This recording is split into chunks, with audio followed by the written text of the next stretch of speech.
Good afternoon, everyone. Thank you for attending our District Delegate Assembly meeting. We're delighted that you're here. Let's begin the meeting with the Pledge of Allegiance, please.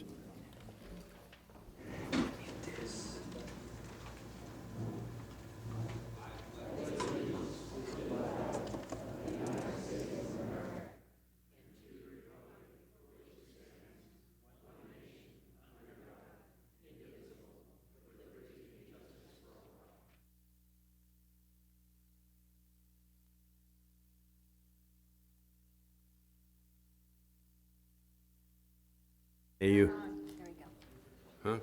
It's on now. You're okay. Among the handouts you received today is the Holiday Wish Program. Please go back to the desk in the back if you haven't received your families, and let's make a clean sweep of what is being offered by Debbie, okay? Thank you.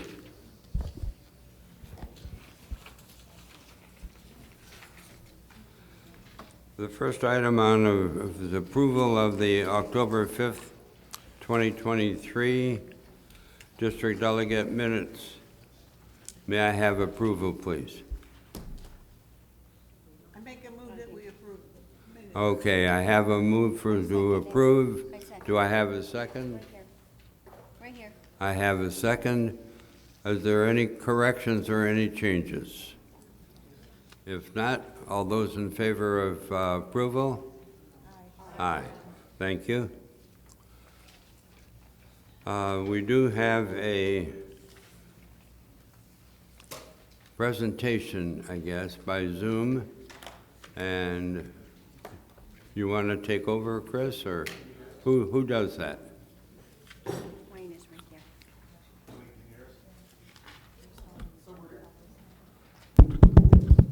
Okay, so we're going to have Wayne Gorelnick, who has already done a town hall. You might remember him. He attended community town hall regarding the replenishment fee.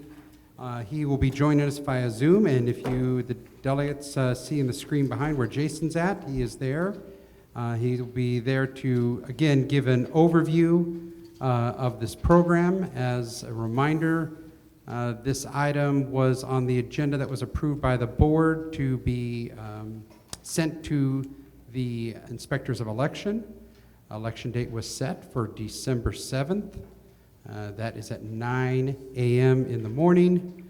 Ballots are being, the last day, I think, the ballots are being mailed tomorrow. Thanks, Jason. So tomorrow those ballots are being mailed. This is a CC&R amendment, and with that, I'm going to let Wayne take over. We're going to make sure we're doing this that the delegates can hear him. So Wayne, I'm going to take over. It's all yours. Okay, don't. Yeah, I just wanted to confirm everyone can hear me. Would that be correct? Can someone confirm that?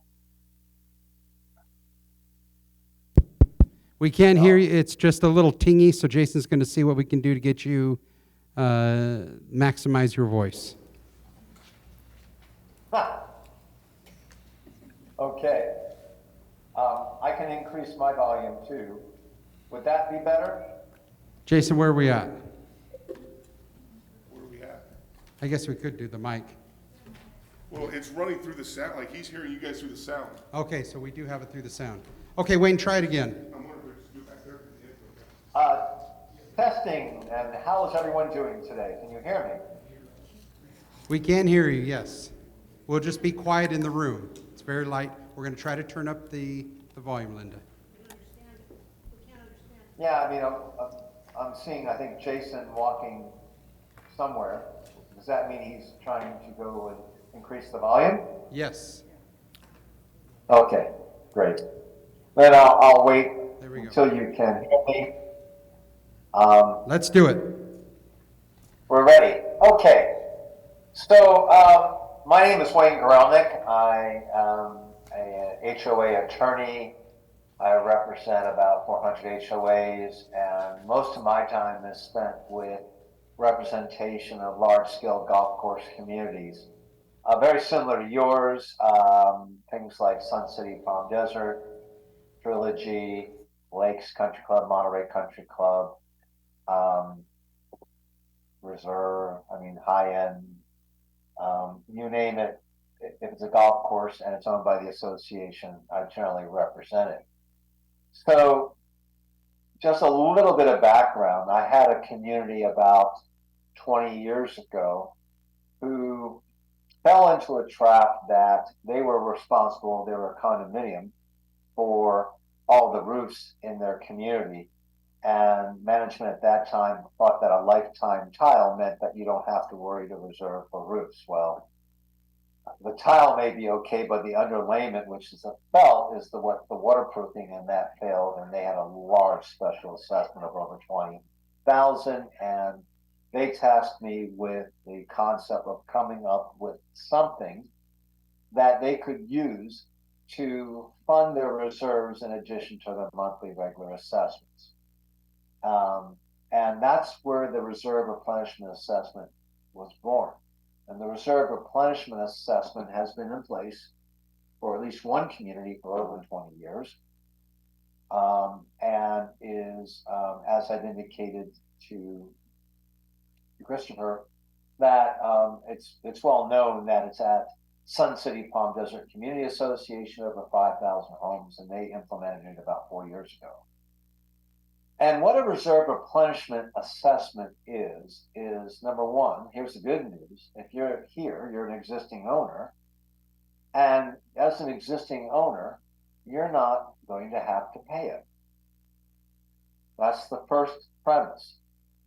The second premise is new owners coming in, well, they get a free pass for all the assessments that are already in the reserve. So the thought was, let's make sure that new owners, from the date of recordation of the proposed amendment, if the membership approves it, the CCNRs are recorded, and from and after that date, any new owner would not be considered an existing owner, and a new owner would have to pay a reserve replenishment assessment.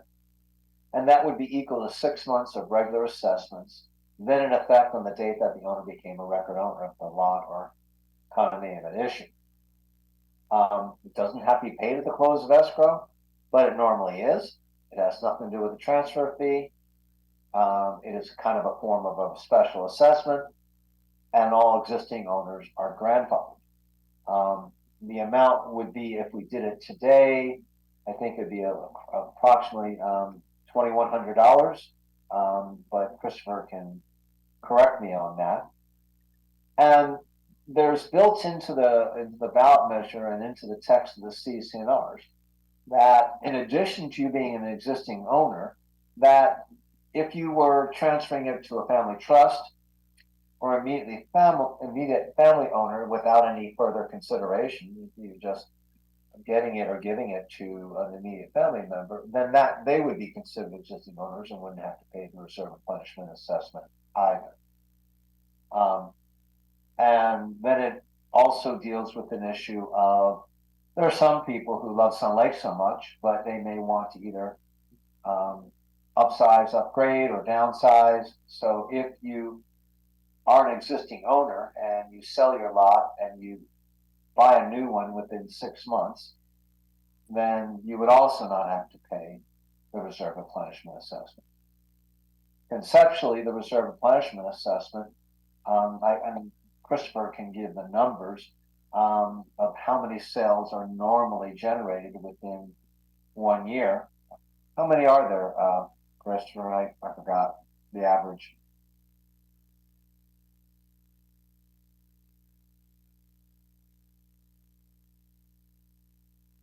Okay, you're having technical difficulties.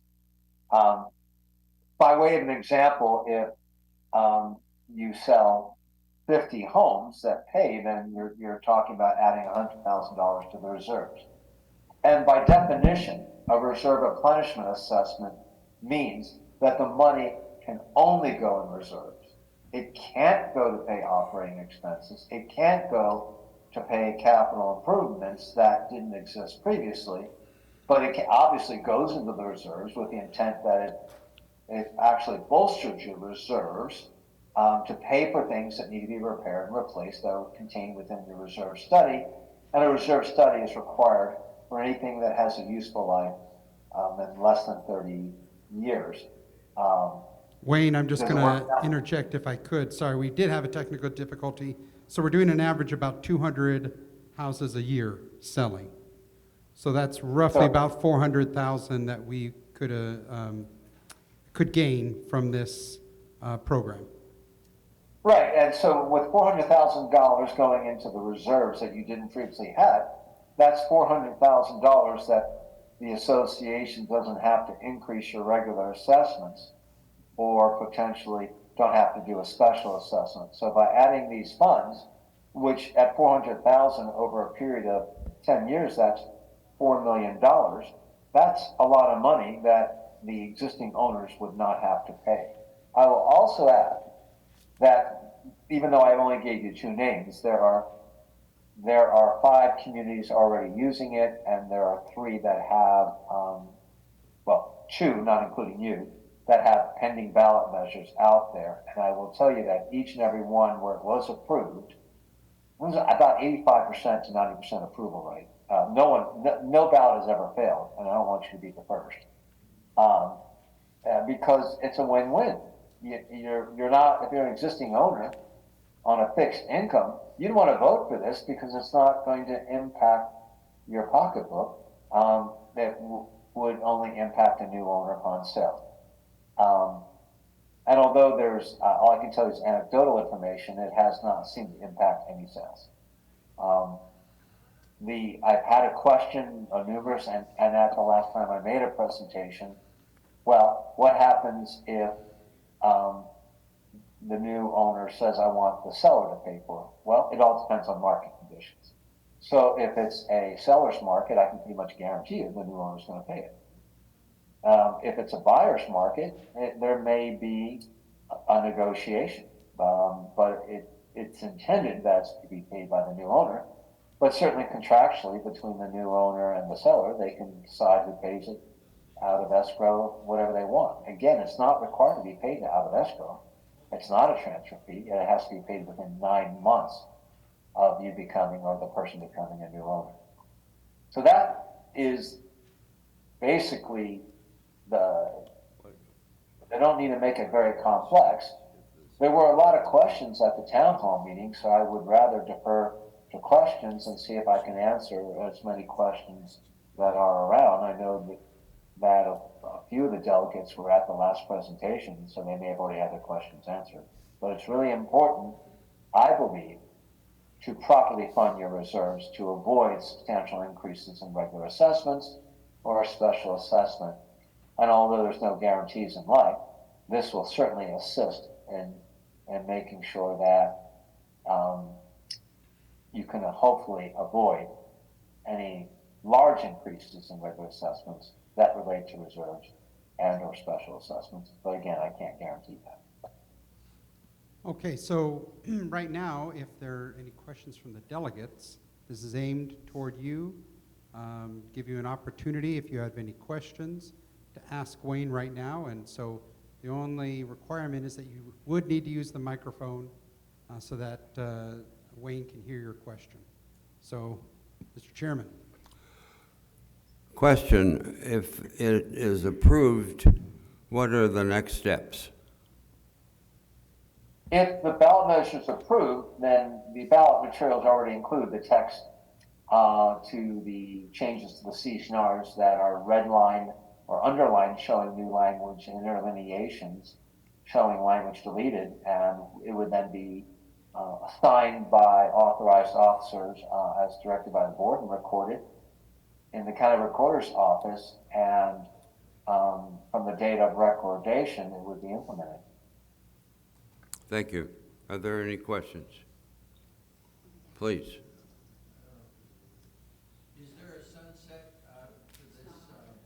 Can't hear. Chris?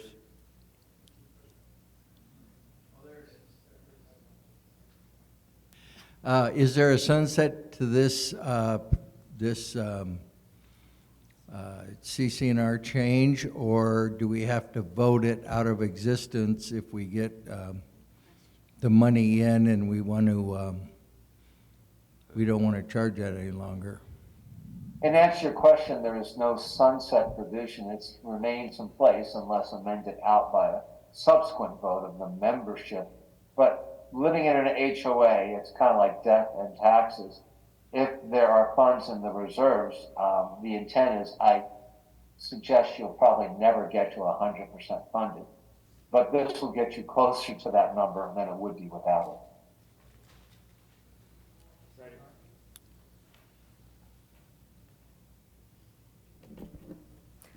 So where are these communities that have already approved? As I indicated, the two that I'm authorized to disclose is Sun City Palm Desert, which is at the intersection of the Washington Interchange on I-10 in Palm Desert. It is 5,000 homes. It's a senior housing community similar to yourself.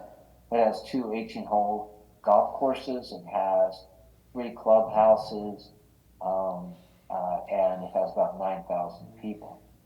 The Lakes Country Club is a 902 condominium community in Palm Desert. It has 27 holes of golf course and a large clubhouse, fitness center, and rackets area. The other ones that I've not been authorized to disclose, and therefore I can't breach my attorney-client privilege, but I'm telling you there are 5 in existence now that exist, and there are, with yours, there'll be 3 pending ballot measures. There's one that went up in Northern California, and they will probably finish their vote by December of this year, and I suspect it'll be approved. But like I said, I've never seen one not being approved because there's very little downside. And there really isn't a downside to it. I mean, and it's a very positive thing to keep funding your reserves. I mean, that's why management and the board sought me out. And it's kind of spreading like wildfire throughout the state of California through word of mouth. I haven't been looking for business, but this does help. Are there any other questions? Okay, That it? that would be it. So thank you, Wayne, for joining our delegate meeting, providing a Q&A and an update on this. Again, delegates, this is on a ballot that is going to be mailed to you. The election day is December 7th. The ballots are due either at the inspectors of election or on the day of the election before 9 a.m. So please be on the lookout for those ballots. And with that, Wayne, oh, yes, Linda. When will they be sent out? So they are being sent out tomorrow. Okay. Wayne, oh, go ahead. Any last words? Okay, thanks, Wayne. You take care. Thank you. All right, bye-bye. Mr. Chairman, the meeting is back to you. Thank you, Wayne. Thank you, Chris, administration, for the report. The next speaker we have is Sherry Flynn, our representative in District 3.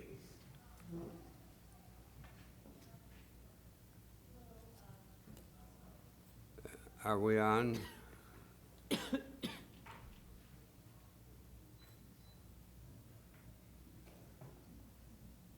Now? Okay, thank you, Chris. Hello, thank you for letting me speak here. Hello to the delegates, the board members, FSR, and all of the audience also. I am going to briefly talk about the last meeting, the important things that happened, and then I'd like to have a question and answer period, and I'd like to have, I'd like to have some of your feedback on what's important to you and what concerns you, so I can present that at the City Council as possible agenda item in the future. Okay, so the last meeting, we spoke about, we actually approved the Sun Lakes Boulevard Extension project to accept RCTC funding of $13.5 million. The city is doing a match of $3 million, and then the total project cost is $28 million. Now, the $13.5 million from RCTC is contingent on the city starting construction by March of 2025. That's a tough date to meet because they're behind on almost everything, but they can ask for multiple extensions of that time. So a little bit of information is the Banning medium household income is $38,465, which is just 51% of the California's average medium household income and 61% of the U.S. average. Also, Sun Lakes Country Club is categorized as having a risk index of it's an overall risk index of 46.37, which is considered very high risk for wildfires and earthquakes, and very high risk for social vulnerability and relatively low community resilience. They're trying to build this interchange. They're trying to build this from Highland Home Road to Sunset, but it will also be a continuation for 10 miles all the way to Cabazon. That is the I-10 bypass. That was on the forefront for Caltrans, but it's been put on the back burner, so I don't know when that's going to happen. They don't have funding for that. Even when it does go, and if it does go through, it'll start at Cabazon, and it'll go straight, it'll jog around. It's not going to be a straight shot to Sun Lakes Boulevard. Sun Lakes Boulevard is classified as a major highway in the general plan, but it is not classified at this point as a truck route. And I made sure that that was defined because I had been told by Adam Rush, who is the planning director, that Caltrans had required or is requiring that route to be a truck route. That is not correct. Caltrans does not do those type of things. And it is not classified now in the general plan, but the city will be updating the general plan. I don't know when, and that's when it will come forward to decide whether that will be made a truck route. And this route will go from 79 in Beaumont, 1st Street, all the way to Sunset. But the construction is from Highland Home to Sunset. Okay.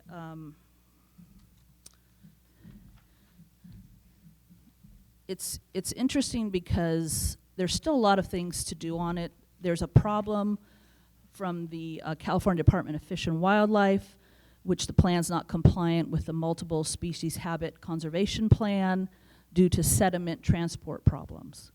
Also, Kinder Morgan, who owns the pipeline, which is supposed to be underneath the road, has said, no, you cannot build over our pipeline. So that's why there's more funding and delay, because they've got to jog it up and around. However, even with the jogging up and around, the first 500 feet at the beginning and the last 500 feet will still be over the Kinder Morgan pipeline. So their city is still in negotiations with that. Don't know where that will go. They're pretty adamant that they're not going to let anyone build over their pipeline. There's also some other environmental impact issues that have to be taken care of. There has to be a traffic impact analysis, air quality and greenhouse, a biological study, a noise study. So, I don't know when this is going to actually get off the ground, if at all. But it was very interesting because in asking for the RCTC $13.5 million, the report never mentioned anything about Sunset Crossroads, which is north and south of that road.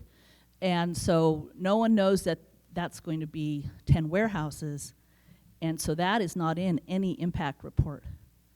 Even though they mentioned North Point as a developer contributing a lot of money to build the road, they do not mention anything about the project that is planned to go there.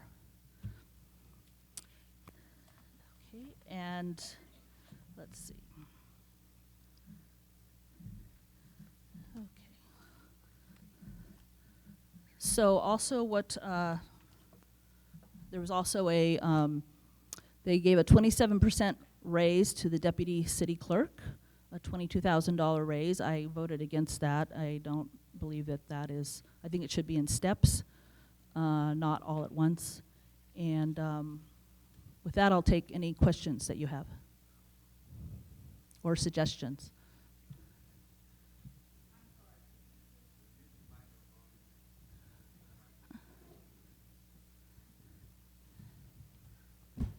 This one works.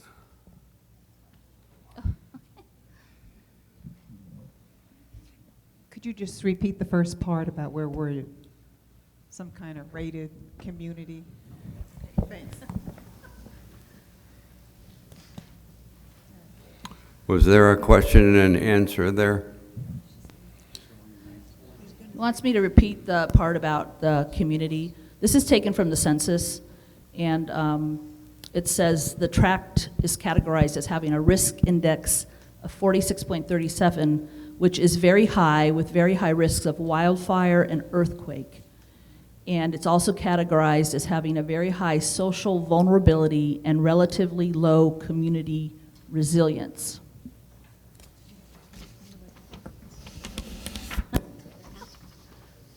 Linda?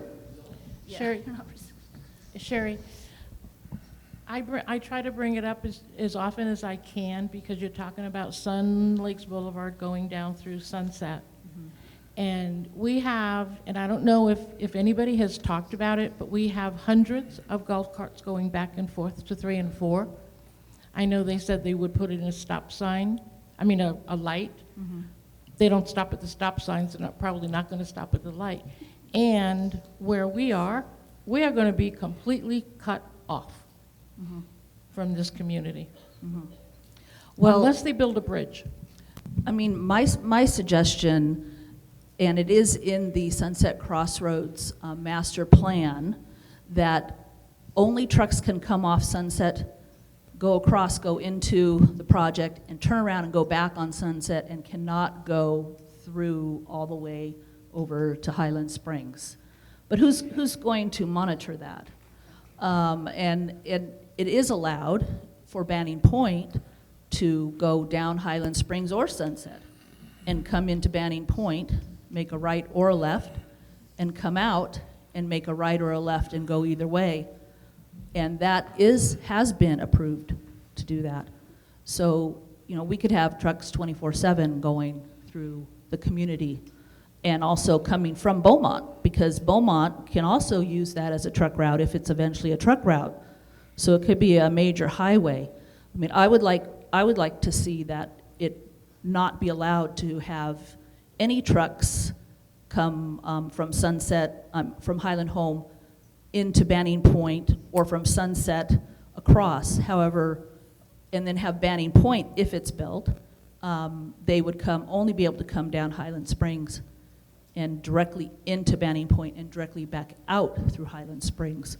So the majority of Sun Lakes Boulevard and the majority of the homeowners would not be directly affected by traffic 24/7 with trucks, because it basically have a stop at each of those points, wouldn't be allowed. So that's my plan, to try to, not allow trucks to come through Sun Lakes. And then remember, November 17th at 1:30 p.m. in the Superior Court of Riverside, Judge Hopp is going to decide on the Banning Point lawsuit, and so that will, could come back to the City Council for a subsequent EIR, or it could be totally turned down by the judge, or he could accept it as is. So that's a key day on. Okay, next question. Yes, ma'am. Go ahead. Sherry, Use the microphone. Sherry, could you tell us what the Sun Lakes Community Risk Index factor means to this project, or what relevance it has? Well, if they do mitigated EIR, which they have to redo it because when they came in and they talked about the silt and the problems with that, and the way the road is going, they're going to have to redo the environmental report. It just says that we're a very vulnerable community, and that should be taken into effect with any study that is done. I haven't seen a study yet that has taken that into account for that road. I haven't seen an EIR done for that road. They're trying to do a minimal study, an initial study, and that's it. But I do believe that to get those funds, they have to do the extensive study that I said for noise, traffic. It is in the scope of work from the RCTC. Any other questions? Not at all? Oh, one, go ahead. I'm Tim Hanratty with District 7. Are there any plans in the Sunset Crossing plan to include a firehouse or an EMT station to support the south side of City of Banning?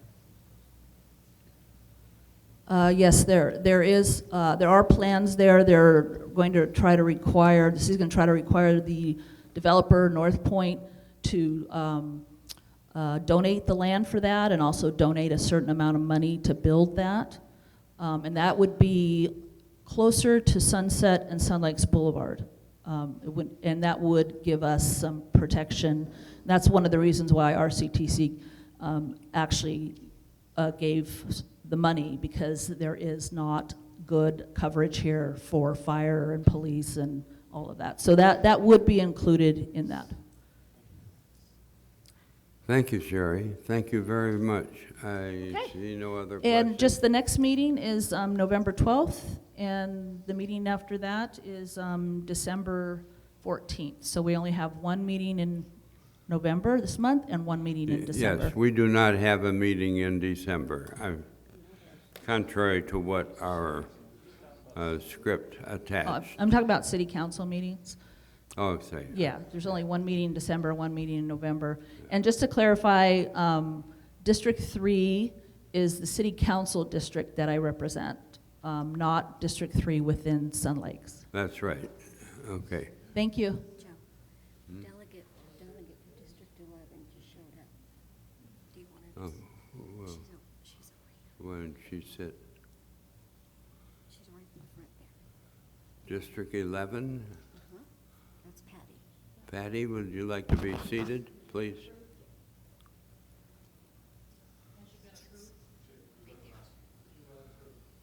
The next speaker we have is Thomas from our food and beverage operation, the director.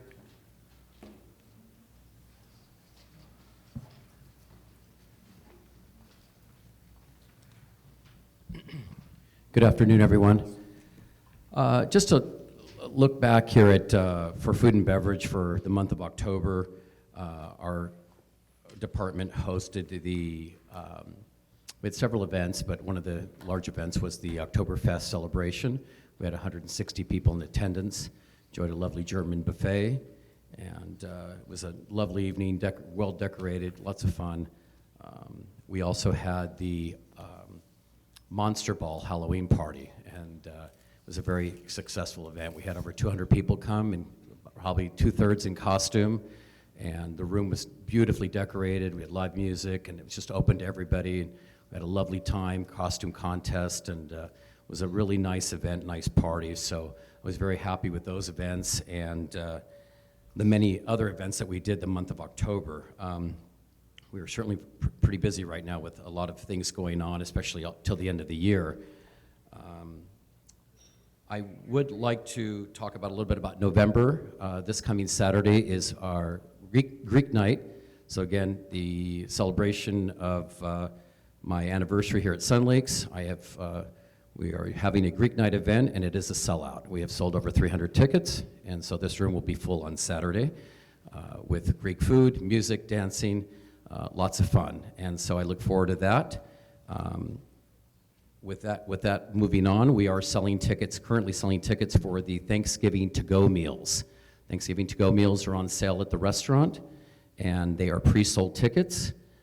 The meals are, flyers are out, and they're out and about, but again, the meal will consist of a full turkey dinner with all the trimmings, including dessert. It's offered for $19.95, and it's best to, again, buy your ticket ahead of time, and we have different time zones. So when you, that way it will help with the lines and of that day. They will pick up the day before Thanksgiving, but we have time zones. So we have times of 11, pick up between 11 and 11:30, and then 11:30 to 12. And so we're only doing 15 people or 15 pickups per half hour all the way to 3 o'clock. So it's very well organized, and we are selling several tickets. That way it will be seamless that day. And again, tickets are pre-sold, so all they do is bring their ticket, pick up their food, and they're on their way. And there are heating instructions as well for their meals. And then, of course, following the next day is our Thanksgiving Bountiful Feast buffet here in the ballroom from 11 to 2:30. And we are selling tickets for that as well. We have a beautiful Thanksgiving buffet feast with all, and again, this is, it's not really a brunch, it's really a Thanksgiving buffet. There's no breakfast on this Bountiful Feast buffet. It's your typical Thanksgiving trimmings, roast pork loin, prime rib, all the goodies that go along with it. Beautiful dessert stations. The chef does a beautiful job, and we're looking forward to that as well. Adults are $36.95, children 5 to 10 are $18.95, and children under 4 are free.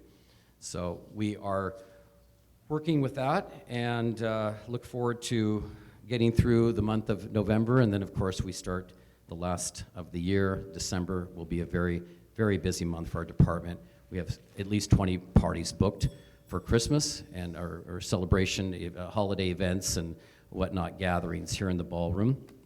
And then of course, we are planning the New Year's Eve celebration as we speak, which will be here in the ballroom. I know that's a lottery, but I do want to remind everybody, you know, of course not everybody gets to come to that event, and it is a lottery. So that is Sunday the 31st, which is the last Sunday of the month, which is our brunch day. So I'm going to make that the brunch day, and we're going to do a beautiful brunch in the restaurant since it's our last Sunday of the month, and that way it'll give everybody another option. Well, if we can't make it to the New Year's Eve party, at least we can come and have a nice brunch. And so we will be doing brunch as always on the 31st. It promises to be a lovely brunch that Chef Chris puts on, and that'll give at least people something else to do, because again, the restaurant is not open that evening, unfortunately. I need all the manpower to handle the dinner service for this evening, for that evening event for New Year's Eve. But we are going to do a beautiful brunch, so just keep that in mind. And the questions arose regarding November. Are we doing the brunch since we're having Thanksgiving? Yes, we are, because a little different. And it is the last Sunday, so it's November 26th. It is Thanksgiving weekend. There'll be lots of families here, people visiting, and thought, you know what, we are going to keep that consistency, and we will do the Sunday buffet on November 26th. So that will go on, and we will be doing that in the restaurant as well. Also, we rolled out our new fall menu yesterday. We have a beautiful menu that has been put out there, and not only have we kept a lot of the favorites, but we've added a lot of new items with a little bit of fall involved, and also several small plates. So if you haven't seen it yet, please come and check it out. It went over quite well yesterday evening, and we will execute this till the end of the year. Also, don't forget, we are still doing, the sandwich is still open for college games on Saturdays from 7 to 3, along with breakfast, full breakfast menu, lunch. It's open for all. The NFL games on Sunday in the sandwich from 8 a.m. to 5 p.m. And then Monday Night Football is still going on from 4 to 9 with food, and of course we do happy hour on specials for drinks on that Monday night event. So we have all those different things going on. I I think that's it. There's just a lot happening, but thankfully it's all going well, and we're very grateful and look forward to finishing off the year strong. Okay. Are there any questions on Thomas? Go ahead, please. Ann?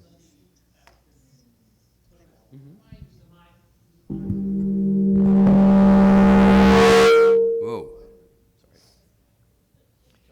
On the Sunday afternoon football events, is this working out pretty well, or is it being participated pretty good? You know, yeah, it is. I mean, there are more and more people are catching on. There are. It's just the evening didn't prove to keep it open late, so we have shortened the hours to 5, and that seems to be working out okay. That was the first Sunday, last Sunday. There wasn't too much happening after 5 o'clock because a lot of the games you can watch at home after 5. So we do have the ticket, and so yes, there are people coming and just enjoying not only the games, but just breakfast and being able to bring in their families, and we're seeing more and more with that. So yes, and Saturday's the same. Again, it didn't prove to keep it open late, but again, after 3 o'clock, it was pretty much it, because we're competing with the main bar, with entertainment, and a lot of other things going on. So it just wasn't happening, you know, in there after that time. So this is why we've shortened the hours. Okay. Any other questions, please? Yes.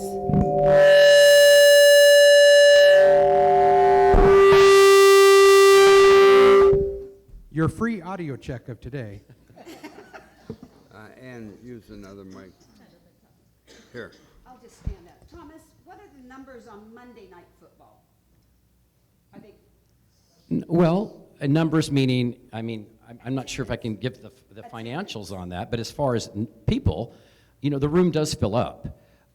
We don't use the restaurant as we opened at the beginning, you know, the first night, of course, when we opened the sandwich, we used the restaurant, the back half, as overflow. But, you know, it's consistent, Ann, and you're probably getting about 50 people in there, you know, and it's, you know, some new people, and people are coming and they are enjoying it. You know, I think the limited menu that we have created works, and, you know, it's just about being together, you know, watching the game, okay, sure, but I think it's just about being, you know, the camaraderie and just being, you know, with Sun Lake's family and people. People enjoy it. And it's got that little atmosphere. So yes, it is going, and it's staying consistent. So we're grateful for that. Thank you. Thank you, Thomas. Thank you for your report. We certainly appreciate it. Thank you. Thank you very much. Next on our agenda is our Assistant General Manager, who will take care of the Recreation Department. Thank you, Joe. Good afternoon, everyone. All right, quite a few things to go over. Recreation, as you all, when you call, came in, just what we've done every year for 20 some odd years or more. The Holiday Wish Program, which is in combination with our delegates here, and started out with the City Chamber of Commerce and moved into their own little faction that they have at the city. Debbie Franklin has been in charge of it for many, many years, and so you all received a letter from her that's on your desk there, or on your table. Thank you for that. I know that Linda just told me there is one family back there with 3 children. So if you can take one more, please see Linda before the end. Oh, District 11. You don't have one yet, huh? So yes, District 11, yep. Perfect. Just see Linda in the back when you're done. Oh, you don't have one yet either? Okay. If we are out of families, what I can do is I will send Debbie Franklin an email and let me know, Dan, how many kids you want. 3 kids? Okay. 3 families, how many kids? Because that's going to vary. I mean, one family might have 6, one family might have 2. So I'll try to get you just 3 medium-sized families. Okay, I will reach out to Debbie, and then I'll get in touch with you. Okay. So that's the Holiday Wish Program. I believe it December 13th, I'll just on that, like it's listed there on the paper, that's when you will drop off in the bus room, and those gifts will be delivered to the families. Now, I know over the years, districts have liked to deliver to the families themselves. And by all means, please do. All that I ask is that you let Recreation know. So if you haven't already, and you already know that you're going to deliver, let Linda know that. If you don't know now, just let us know before the 13th so we can mark you down. So just give Recreation a call. That allows us to know and us to relay to the city about, you know, which families got packages delivered or what families need to have them deliver them. Any questions on that before I move on? Okay, perfect. Just mark down to contact Debbie Franklin for 3 medium-sized families. Medium-sized, yeah. I guess, the average is what, 2.5 or whatever, so. Okay, so moving on to some of our events we got. Oh, yes, Dan. There was, and District 11 snatched it up. So we'll get you a couple of them. Yes, sir. Oh, he is. Okay, it's not a problem. I will reach out to Debbie and get some more families. We'll take care of that. Okay, moving on. This weekend, we got a lot of events coming up over the past 2 months in recreation. We have the craft fair, 2-day craft fair. This is the one that everybody loves. This ballroom will be full of all the vendors here at Sun Lakes. Make sure you stop by and see it. It is 9 to 1, Friday and Saturday. We also remember Saturday, the library committee is having their book sale. So make sure you check that out as well. They'll be in the library. Again, 9 to 1 this Friday and Saturday. Next, we have the Veterans Walk. That will be Saturday, November 11th. I believe this is the 12th annual. You'll be able to start picking up shirts the week of the 8th, so starting on the 8th. Check with the Recreation Department on the exact times. I know we're going to have 3 days prior to the event where you can stop in and pick up your shirts. With that, with your registration, remember the Continental Breakfast is included. Hernan and Bob Murray have put together a great video along with George Meldrum honoring all the troops, especially Vietnam. So it should be a great event. Please, if you haven't registered for it, please do. Looking for a couple things. One, looking for sponsors for water stations. We have 2 water stations. In the past, we've usually had a district that said, you know what, we'll step up and buy a couple cases of water and we'll sit out there and hand them to any of the participants that want some water walking by. If you are willing to do that this year, please let myself know or let Linda know. Just let one of us know if you can, as soon as you can. That way we can plan accordingly. With that as well, I know that Dolores has went and picked up a lot of registration forms. I'm hoping that it's because she would like to win the prize this year of get her ice cream party for her district. So again, I started that back in 2014 that the winning district would get a ice cream party. So whoever has the most will get that in 2024. So again, get out there and get your members to sign up. On the form, there is a little spot to put your district number down, or you can do like Dolores will probably do is collect them all and turn them all in and say, here's my 150 and I win. So, so again, you guys appreciate your support there. Once again, all the proceeds do go to the VFW, the local chapter here. They do sponsor all help out veterans only in the Pass area. I also do know that our newly formed or reformed veterans group of Sun Lakes is going to have a lot of their members there as well. So they're going to be joining that and going to come out together as a group. So looking forward to that great event. U.S. Foods, Cisco, and Crown Meats did donate for the Continental Breakfast. So again, outside of that T-shirt, the cost of the T-shirts, all of the proceeds are all going to the VFW. So I'm really happy to see that. Holiday decorating contest. I believe we started this a couple years ago. I think during COVID is actually when the board approved to start this year. And this is the holiday decorating contest for your house for Christmas. What we will be doing this year is the team is working on the registration forms, and Hernan's working on notification to go out, but starting the 14th of this month, you can sign your house up from the 14th to December 1st. Judges will be going around the week of the 11th after 6:30 p.m. So we just ask that everything, if you're going to be in part of it, everything goes up before the 11th and must be on before 6:30 p.m. nightly.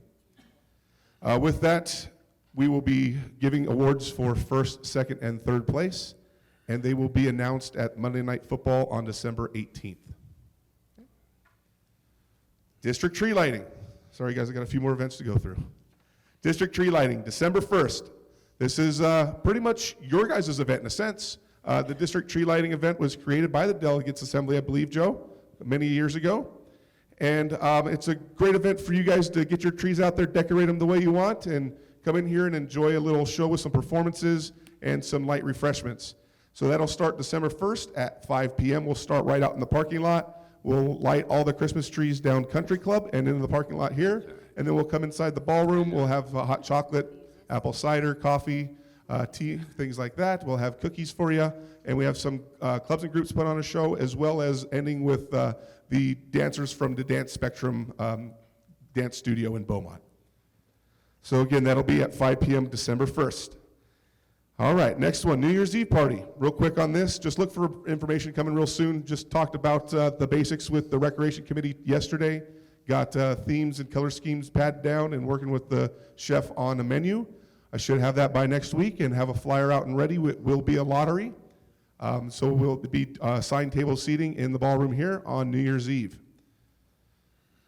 Okay, looking into 2024, I've gotten some feedback from a lot of residents say, whatever happened to all the tribute bands that we used to bring in here and all the concerts that we used to have? So look for more of those in 2024. All right, I think I have already 5 or 6 dates planned for concerts. So we will get back to bringing some tribute bands in here for you guys to enjoy. District trees. I believe I had one district talk to me. I believe that was District 15 is the only district that told me they needed a new tree. So if any other district needs a new tree, please let myself or my team know. Linda, Felicia, let them know that you need a tree by Monday. I'm going to go next week and buy the trees. Okay? So get with your coordinators, find out what shape the tree is in. If you need a new one, please let us know. Again, I will only get non-lit trees for outside. When? Joe, when? If you let me know by Monday that you need a new tree, that way I can go pick them up. So Monday, let me know. It will be unlit, so you will have to light it. And the reason being is because it is outside. If I got lit trees, I'd have to be replacing trees every year. So just strands are cheaper just to put on there and replace. So let me know. Again, you will be able to pick up your trees in the bus room starting November 14th. So Tuesday, November 14th, you'll be able to start picking them up in the bus room here. Some of your districts, I know, keep your own tree. Some of you have it stored at either your house or your coordinator's house. That's fine. We'll just bring all that we have here to the bus room. Once again, let me know if you need a new one. Trees cannot start going up until the 24th. Even though you get it on the 14th, you cannot put it up until the day after Thanksgiving. And then with that, you have until December 1st, which for those of you who've been around for a while, you know that this year's lucky because you have like a whole week. So there's some years where we have like 3 days, 2 days. So again, you got a whole week this year. So again, must go up no earlier than the 24th, must be up no later than December 1st. With the trips, you guys just make sure you check out the flyer. They have all the trips that are upcoming from all the different travel companies. Is there any questions? Yes, sir. How do you know if you need a new tree? Really, it's kind of up to you. Is it ratty and torn up? Is it, bet you can't really put it together? Then that would be considered a new tree. Well, last year we came to pick up our tree and there weren't any. So you got one for us, but okay. I don't know if it I'll was check it out what we borrowed. have, District 20. I'll see what we have for District 23. Okay. So with that, I'm going to step off the podium here, but I do have one more order of business to take care of, and that is your tree placements along Country Club and the clubhouse here. Last time I did this in 18, I started with District 1, so I will start with District 23 this time.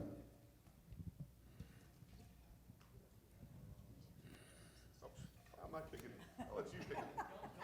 I know, jeez.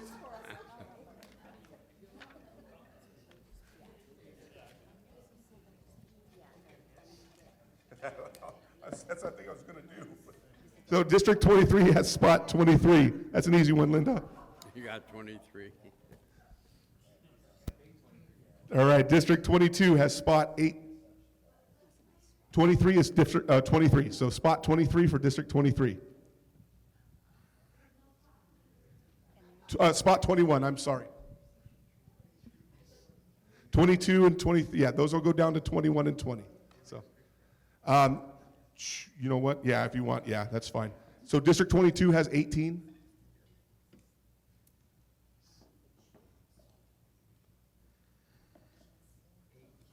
District 22 has 8.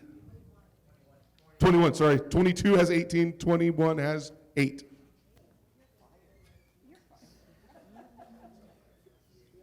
Is it Friday yet? Right.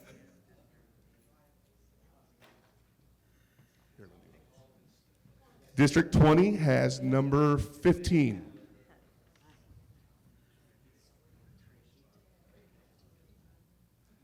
And District 19 has spot 20. You guys are taken care of? All right, 15.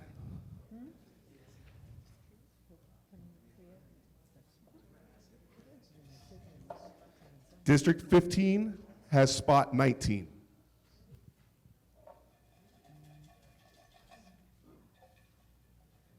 District 14 has spot 9.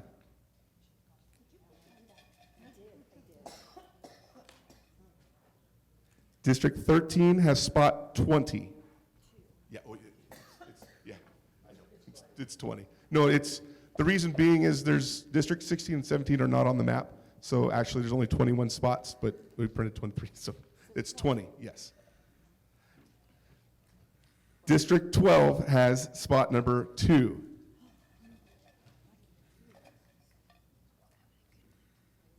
I think the first 8 or so are in the park. The first 8 or 10 are in the parking lot. District 11 has spot 7.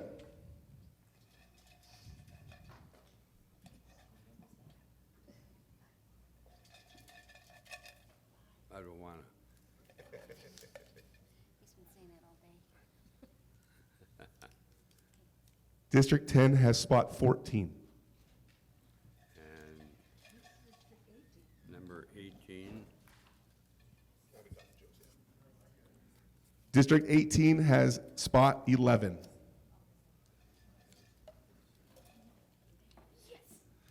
District 4 has spot 1. Hey. Got a girl. District 9 has spot 6. District 8 has spot 3.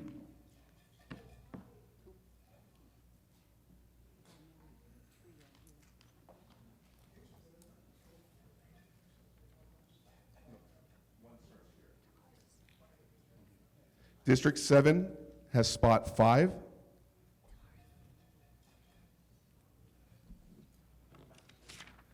District 6 has spot 13.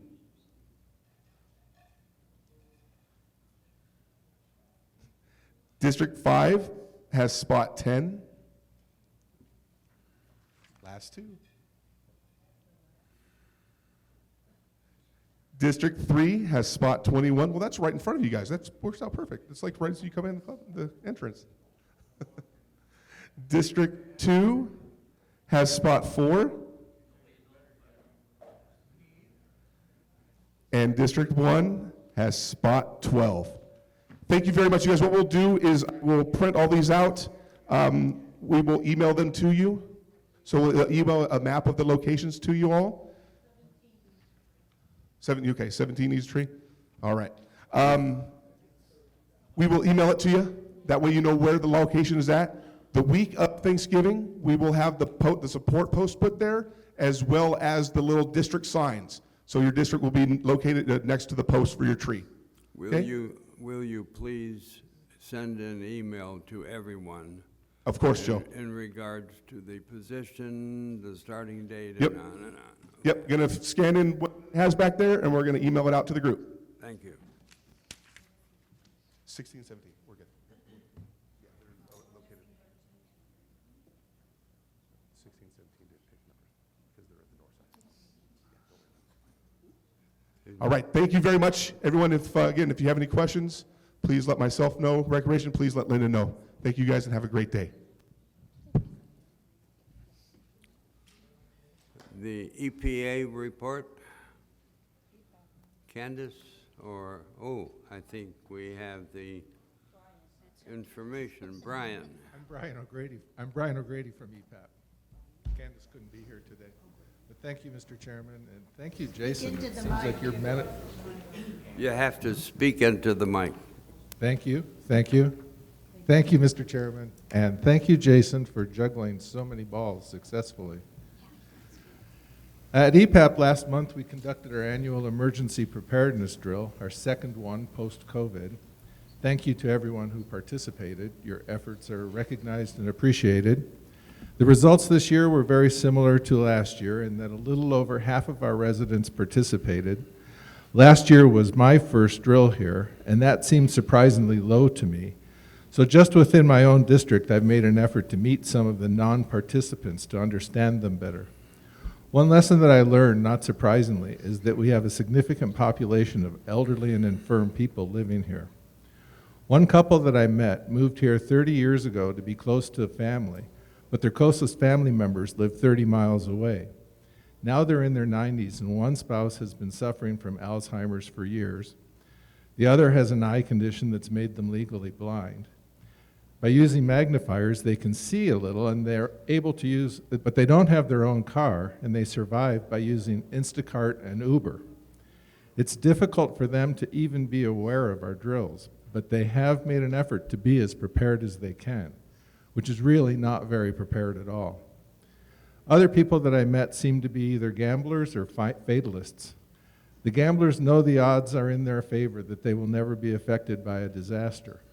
And the fatalists seem to be willing to accept their fate, whatever it is. As an EPAP volunteer, I'm learning to accept that those people are free to live their lives in the way that they choose. As a prepared person, I'm more interested in the elderly and infirm group. They don't necessarily need help in buying emergency supplies, they just need help in getting them. They do want to be prepared. So the lesson learned might be this: if you have the desire and the ability to help the elderly and infirm, and they're willing to accept help, then help them now before a disaster happens. If they have a mostly empty garage, then maybe we can help them to fill it with disaster supplies. I have one other important lesson learned message. After the Highland Springs fire, we asked CAL FIRE to tell us how we did as an emergency preparedness team. They sent a fire chief to meet with us, and he was an incident commander at one of the 4 wildfires that day. He said that the most important thing that we should know is that during a wildfire near our community, we need to stay out of their way and leave them alone. That's it. That's his message. If an evacuation is needed, he will be the one to order it, but the police will be responsible for informing us that we need to leave. The only communication with CAL FIRE will be from the Rivco alert system or from their public information officer speaking directly to our public information officer. He told us how that communication will work, and he was very interested in seeing our district map. Evacuations are usually ordered street by street, but he appreciates having the option to evacuate us district by district if needed, and he said that could save us a lot of valuable time. Finally, many things went well during this drill, and some things not so much. So we've resolved some known issues, and we've identified some new ones. Your EPAP volunteers will be working to resolve those issues now in preparation for the next drill or the next disaster. We're not gamblers at EPAP. We consider that the house always wins. And someday Sun Lakes is going to experience an earthquake where the power fails, cell phone towers fall, freeway bridges collapse, and whoever is living here at that time will be more likely to survive if they're prepared. If that's us, our mission is to be as prepared as we can. Thank you. Thank Any questions? Thank you, Brian. Thanks for the report. You're welcome. I have a question, I'm sorry. Are there any questions? Yeah, right here, Joe. Oh, I'm Just a sec. sorry. Dolores Doherty, District 4. Do you have a report of the percentages of how the district performed in that EPAP drill? We do. It's partially compiled. It's not complete yet. Some people from some districts have sent us stuff as recently as this week. So I'll come back at the master board meeting, and I'll try and update you on that then. Okay, sounds good. Thank you. Linda? This morning, my EPAP coordinator and I went to the EOC and met with Candace, and she went through the bin with us. And that was such a good experience. Everybody should do that and make sure that you go through your bin with your coordinator, and if you need Candace or any of the team to help, they would be glad to help. There were so many things that we needed to order, and she wrote all those down. There were so many things we had extras of and so many things that had to be thrown out. So if you haven't done that with your EPAP coordinator, do it as soon as possible. Thank you for bringing that up. Every district does have a bin in their district that has these EPAP supplies, and some of them are expendable. So first, know where your bin is, and second, if you haven't updated it lately, we'll be glad to update it for you. We'll even come and get it and bring it back to you. Just let us know. Yes, sir. Y'all are doing such a fine job with the EPAP. I don't think most of the other communities have something like that. And we see our insurance rates go up, and I'm wondering if our EPAP program or some variation of that can be influential in bringing down Sun Lake's insurance as well as individual homeowners insurance by any chance. Thank you, Ajit. We've heard this question before, and it's true that a lot of communities don't have this. We don't really control what the state insurance commissioners do, but we have been recognized by Riverside County Emergency Management Department as being one of the best communities for having emergency preparedness prepared in advance. And we have significant radio communications. And I can tell you that the other districts, the other HOAs in our community do have some participation. During this drill, Sun Lakes was on the radio with Solera, Four Seasons, Highland Springs Village, and there's some as far south as Yucaipa and all the way north to Desert Hot Springs. So there's some level of preparedness out there, and there's some level of cooperation between the HOAs. Thank you. Any other questions of Brian? Thank you, Brian. Thanks for your report. The next is the David Keeley of the Charitable Trust. Thank you very much, Joe. And those on Channel 97, there's more and more people watching this on Channel 97, I hear, which is good, it's healthy, and there's a good crowd in the room today, too. So this is a busy time of the year. You're hearing that, and so I'm going to give you a couple of dates that are really important as you do your newsletter. This Sunday, for the first time, the fashion show that's normally in Charity Week is going to be this Sunday, and I think they're sold out. Might be one ticket or two. Michelle tells me there's one more ticket, so that's something you can give her a call, and you can get in the room. That's going to be this Sunday. That's an excellent event every year. And then on November 16th here in the ballroom is the highlight of the year for all of the people that are supportive of all of the events, the fundraising events that the Sun Lakes Country Club Charitable Trust does. The charity is a registered and current corporation with the state of California, and we're in good standing. And on the 16th, we will be making grant presentations to 25 local charities, and the highlight during the presentations, one of the charities that receives a grant is going to put Sun Lakes over the $2 million mark of money that's been given since 1989 to the local charities. It started in 1988 or 89, we know about 1989, as a celebrity golf tournament supporting the hospital. So the first several years, all of the money went to the hospital. And after that, other events were held and money given to other local charities. So the hospital is still the largest recipient of grant money from the participation of the people in the events during the year. And if you want to know more about the charity, we have announced during this year that in January the website went live, and you can go to sunlakescharity.org.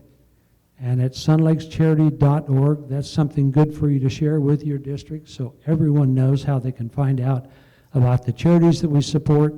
You can go to their logo, you can click on it and go to their website, so there's no reason not to know about the charities that we support. The last thing I'll say is that I would be careful, I don't want to dignify comments on social media, but really careful about what you see and hear. If you have any questions about this corporation and about this charity, you can contact me. You can contact me. I don't hide. That means I have a target on my chest, and that's what happens in leadership. So if you're interested in knowing more about the charity of something you don't understand, please give me a call. And I look forward to seeing you on Thursday night, because all of the charities are here that will receive a grant. We have a grant distribution process. We have a committee that studies all the recipients.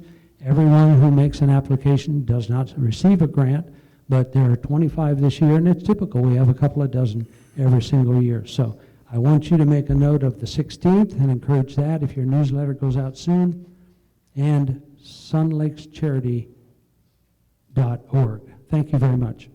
Thank you, David. Thank you. Do you want me to take a question? Are there any questions? Charity or plural? It's the Sun Lakes Country Club Charitable Trust is our formal name. We use Sun Lakes Charity often as a working name. It's so much easier for check writing. We want to make it easy for you to write a check. The bank likes it, we like it. Any other questions? Yes, another one. Thanks, Linda. Well, I meant, what is the actual organization, the website? The website, it is the website of the Charitable Trust. What is the actual URL? It is sunlakescharity.org. If you want me to say www:// No, is it charity or charities? sunlakescharity.org. Yes. Okay. There's only one of us. Thanks. Thank you, David. Thanks for your help. The next we have Bob Hicks with his report on OPA.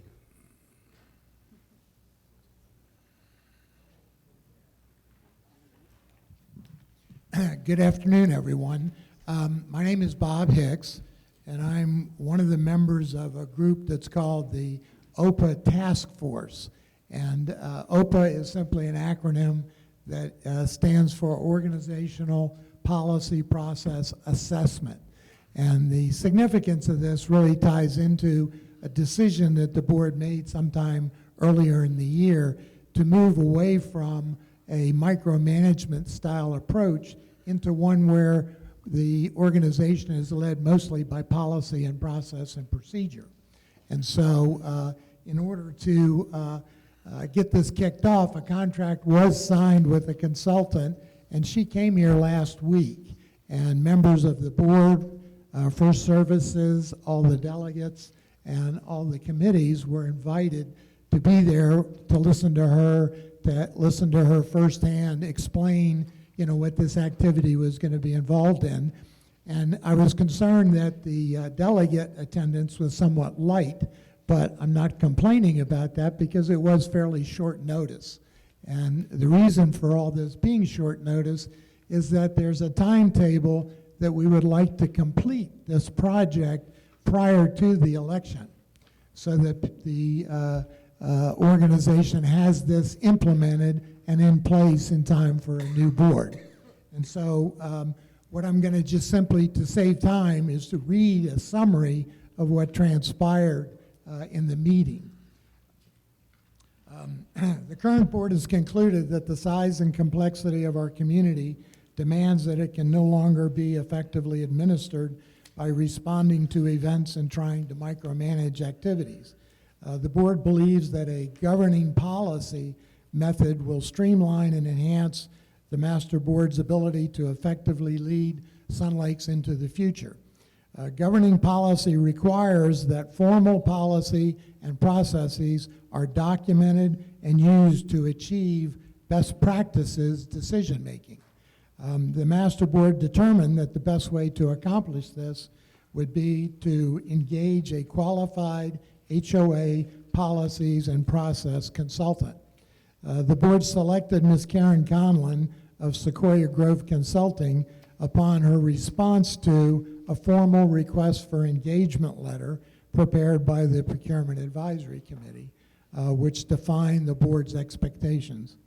The board created the OPA task force to support Ms. Conlon in developing a comprehensive set of documented governance-oriented policies and processes which will allow Sun Lakes to operate more cohesively and effectively. The focus of the OPA task force will not be on actively writing policy, but will be on assessing existing policy and processes, both formal and informal. As I'm sure most of you realize, an awful lot of what goes on in companies and government and elsewhere, a lot is informal. People just do it because they get used to. So we need to know that as well as what's in written form. Ms. Conlon reports directly to the board, not the OPA task force. Progress reports will be periodically shared with the master board. Collaboration with the delegate assembly and advisory committees will be crucial.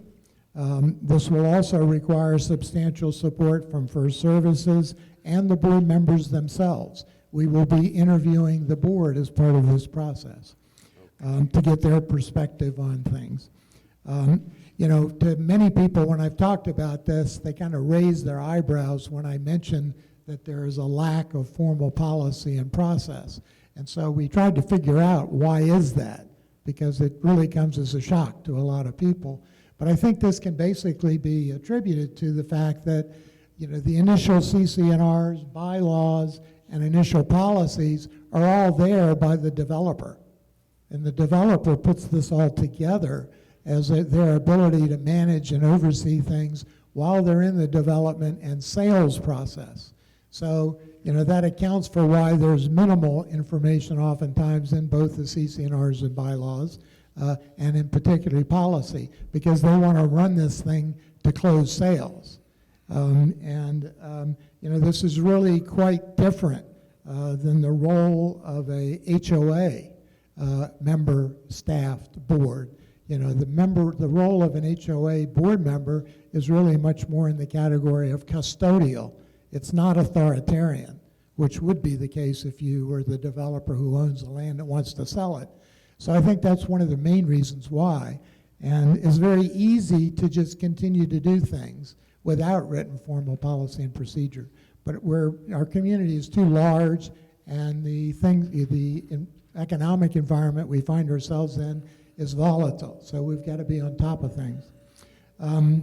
Given the predominantly informal and undocumented nature of SLCC operations, the Delegate Assembly assumes a pivotal role as a valuable resource, contributing input and insights crucial for the success and timely completion of the project while minimizing costs.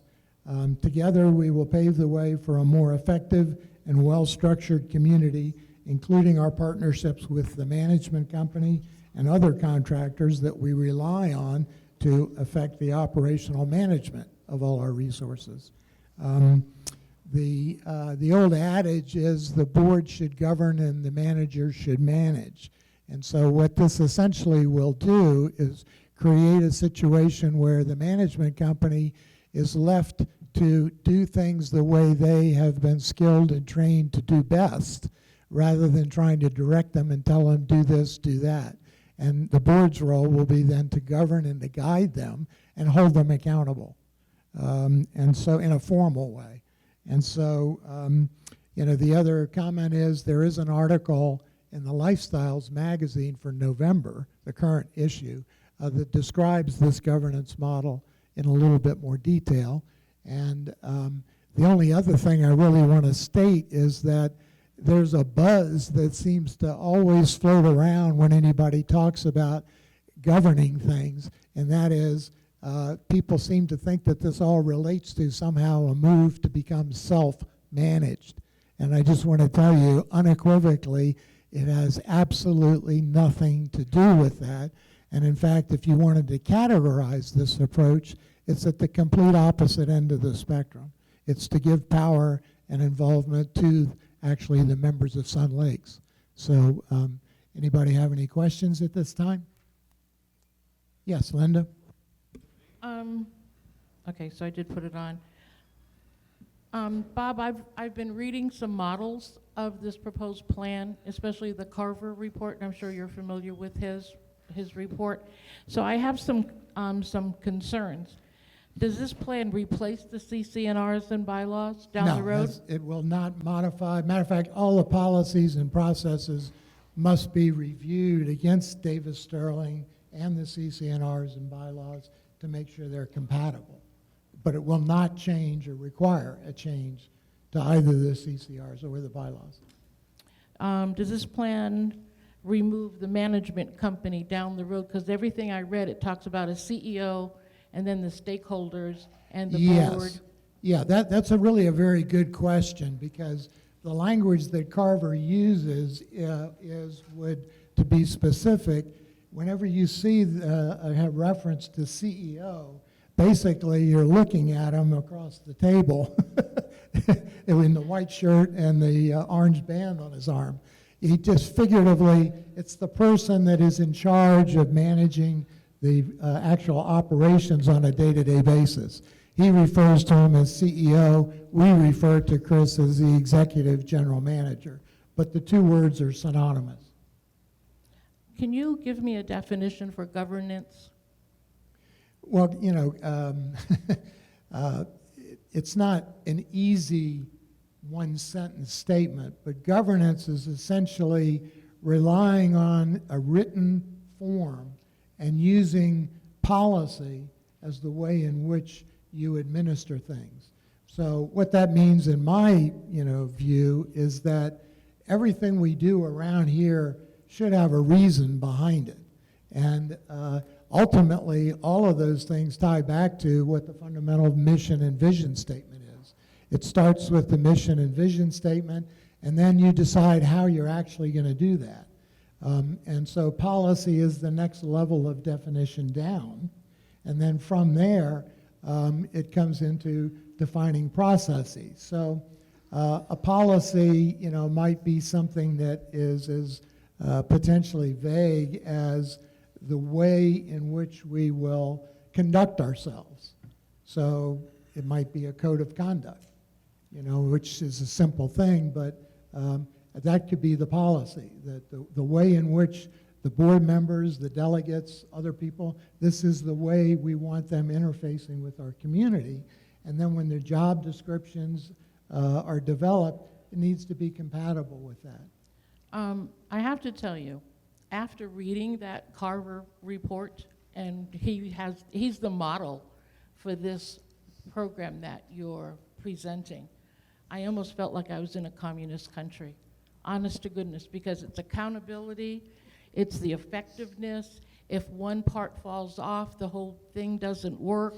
It's having the CEO follow a stringent accountability plan. So I want to go cautiously with this. I know where you're going, but I think we should all read up on things and look at the whole picture. Yeah, I'm not sure how you got that kind of a communistic, socialistic control standpoint, because the real essence of it is quite the opposite. Through writing policy, it makes it clear to everyone what's acceptable. And then there is the issue of accountability, which, to put it bluntly, I've heard Chris Mitchell say many times that he would welcome the day when it was very clear what was expected on a day-to-day basis. So then he could do his job the way he knows how to do it, and then periodically report back to the board to ensure that he really is meeting their expectation. So it is an accountability system, but that is the mainstay of every successful business that I know of. People that are familiar with Deming as a business person, Six Sigma, and many other types of processes that are designed to get the best out of an organization, there is accountability, but it is not in terms of looking over your neighbor and reporting them if they don't do something. It is simply publicly acknowledging whether we're performing. Yeah, in my simple mind, I look at it as continuity between boards. We're establishing priorities. and we're following up on priorities, and the continuity part is that once we elect another board or whatever, we go off in different directions quite often, and I think this form of governance is exactly what the HOA needs. I've been in many HOAs, ROAs, and different things throughout my life, and it's always the same thing. Typically, you go from one board to the next. What's important to one isn't important to the other. We're a community, we're a city. I mean, probably half the cities in the Midwest aren't as large as our community. Good point. And so I view it as a positive thing. I think we're getting an extremely good price from this lady that's doing it. With her expertise and experience and all that, if we can lay the groundwork properly, I think we'll be doing a big service to the whole community. And at first, I couldn't wrap my head around why we were going to go through this. And then after our meeting with that lady and yourself and your explanation and Chris's explanation of examples and stuff, I think it's an important thing that we follow through on. Well, thank you for that comment. I think, what I would like to say to you, Linda, is I encourage everybody to always have a healthy dose of skepticism. This is not a panacea. It's going to require hard work and participation, and, we actively want to seek information from all aspects of our community. And just in closing, sometime the beginning of next week, we'll need to contact Joe, presumably, to find out when we can meet to collect information that you have, like your handbook and other documents that you used. It's the first step. I think the program is okay as long as it doesn't encroach upon and change or attempt to change the CCNRs and the bylaws. And I have a fear of that. That's the problem. Okay, Bob, I Well, think just in you- one closing comment to that, You have 30 I- seconds. Sure. The closing comment is that instruction is to the board of directors, that you make that clear to them, no changes to CCNRs and bylaws, but, because they are the ones that will be guiding and they were the ones that will be approving the policy and the process that Ms. Conlon develops. So, and you will probably see portions of that yourself before they're final. So thank you for your time. Thank you, Bob. Linda, I think the item here you say is not apropos. We already discussed. So what we are looking for on it really is someone to take over and redo or replenish or supply the handbooks to the districts.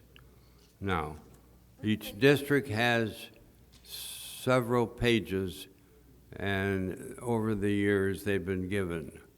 Sometimes they get them, sometimes they get the additions, sometimes they don't.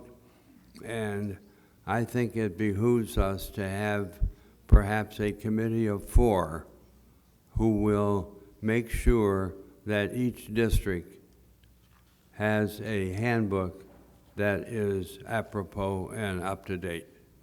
Do I have any volunteers? Linda? I think we've already done that. We already No. went, Huh? but we will go ahead and. I don't- The committee. I don't think, yeah, I just, the comment from Dolores is that we have already had,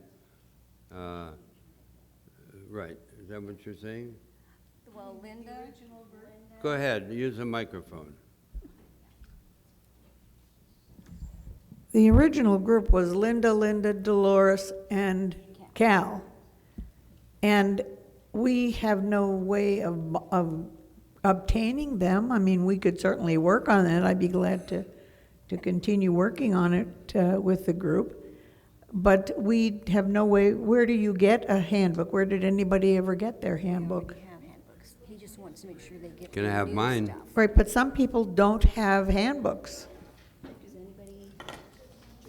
Go ahead. Are you referring to this handbook Right. that every delegate was given last year? Yeah. Yeah, Okay. see, that's exactly what I'm, Okay, so we have one. We can make copies. We can go through it and make sure it's accurate. Is that what you're asking? what I'm asking is that I don't know whether yours is up to date, and hers, Ann's, is up to date, or mine is up to date. I would like to have the committee sit down with each district delegate and saying, okay, let's see your handbook, and go through it, and start at page 1 and page whatever at the end. Okay, are you So looking that- for volunteers to do that? So I'm looking for volunteers. Very good. Okay. Will you note her? Do I have any more volunteers? So Yes, ma'am. could I just interject, point of order? I just need to know, is the committee, who is on the committee, who will be doing this, Joe? So I can notate that for the minutes. So we have Linda. No, Linda's, Okay, could I, your committee is, okay. Linda's committee has finished their Okay. project. So the new committee who will do the review and make sure we have the most up-to-date handbook for the delegates, Yes. as well as posting this online, will be made up of, Dolores, can you tell me who is on the list for Jason to write down? Right. Myself, Linda Spalding, and Cal Martin. I thought Jamie raised her hand as well. That handbook will be a guide. It won't be a policy and procedure. Wait, hold on, let's just make sure, I want to know who the players are. So is Jamie also on this? So we have 5 members.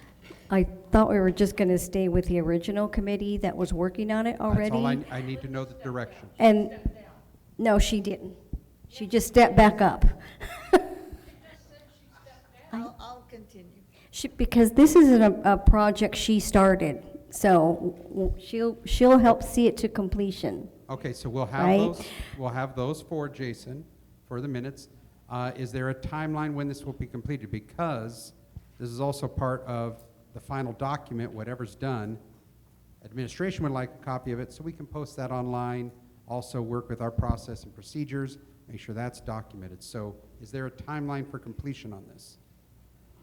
Well, actually, we have to set a time and a date of when we can meet again, and we're not going to be doing the entire handbook.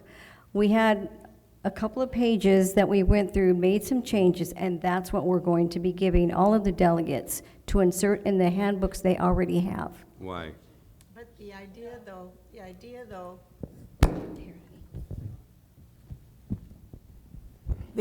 though, is to go through and make sure that everybody has the same pages within their handbooks. Exactly. Now, I understand that there are some delegates that don't have a handbook. Is that true? Absolutely. That And sounds like it. So You if did we get one? put an estimated completion date of the end of the year for the minutes, would that be acceptable? No. No. No. No. I think before election, and I think we have to go through the entire book. I have pages in mine that you don't have in yours. So I think we should, compare a couple of that and then fill it out. Some people don't even know what to collect for the senior center for the Banning food drive. It's in hers, Right. but it's not in mine. So Right. I think we need to. Okay. Certainly. As Chris, you're looking for member lists. I have the list now, and I guess we'll put for the minutes that it could take up to 6 months. Do we have a complete. chairperson of that list? I'll continue. Huh? I'll continue as the chairperson. Okay, all right, Thank you. we're all set. Yes, ma'am. Janice Rice, District 13. I'm an alternate delegate, and I spend a lot of time here. Jeannie sometimes can't be here. I would like to have a handbook as well, because when I hear things that I don't understand, it would be nice to read and see what we're talking about. And so how hard would it be to make 23 extra notebooks? Thank you, sir.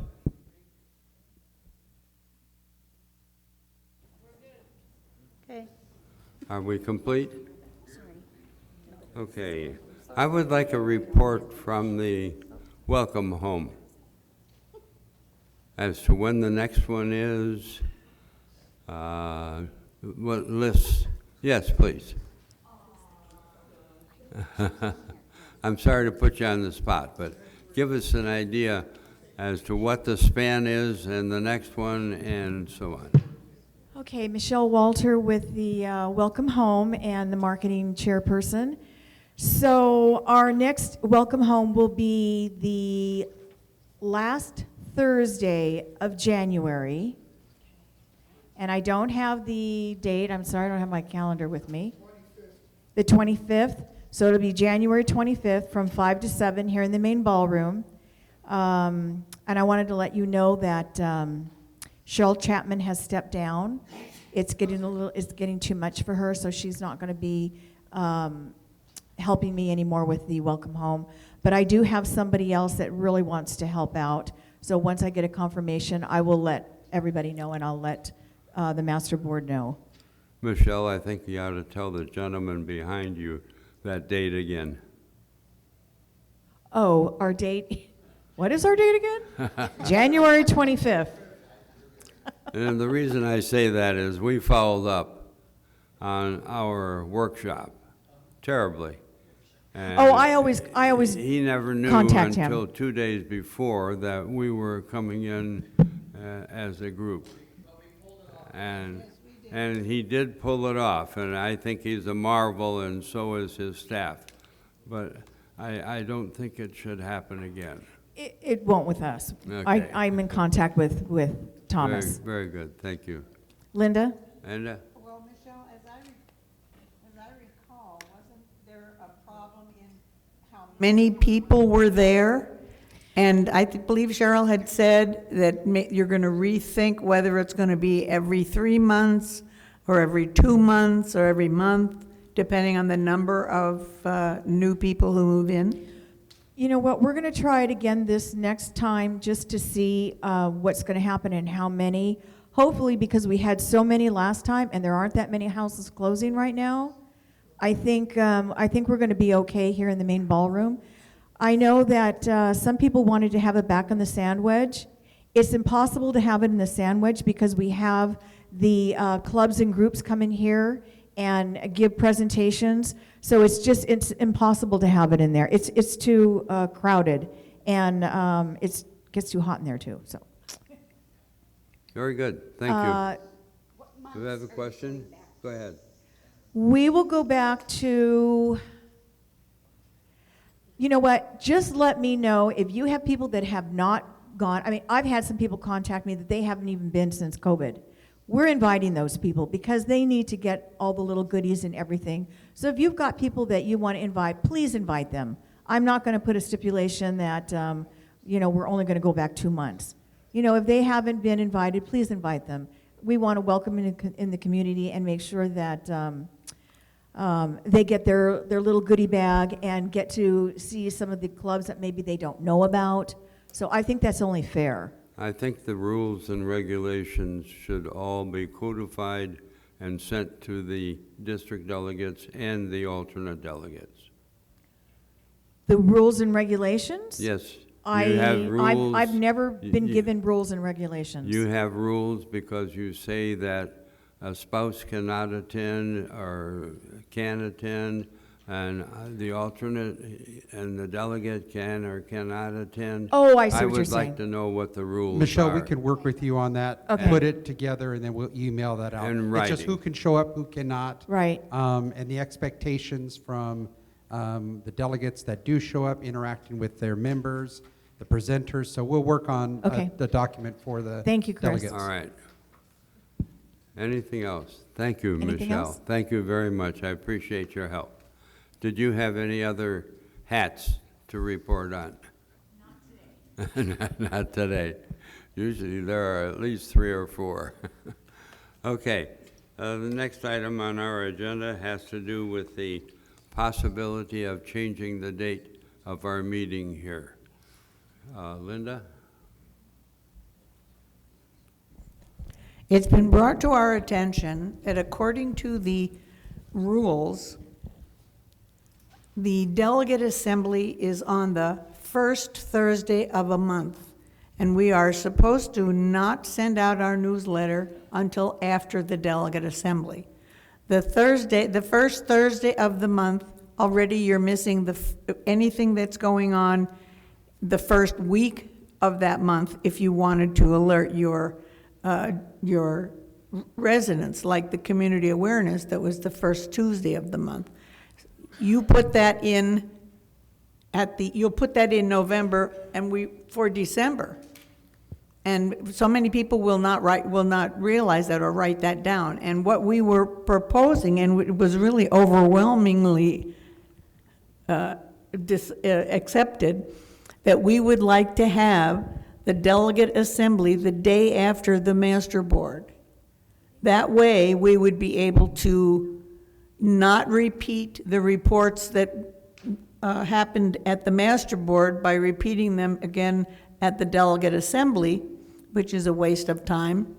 And we would be able to get our newsletters out right away after the 2 entities meet.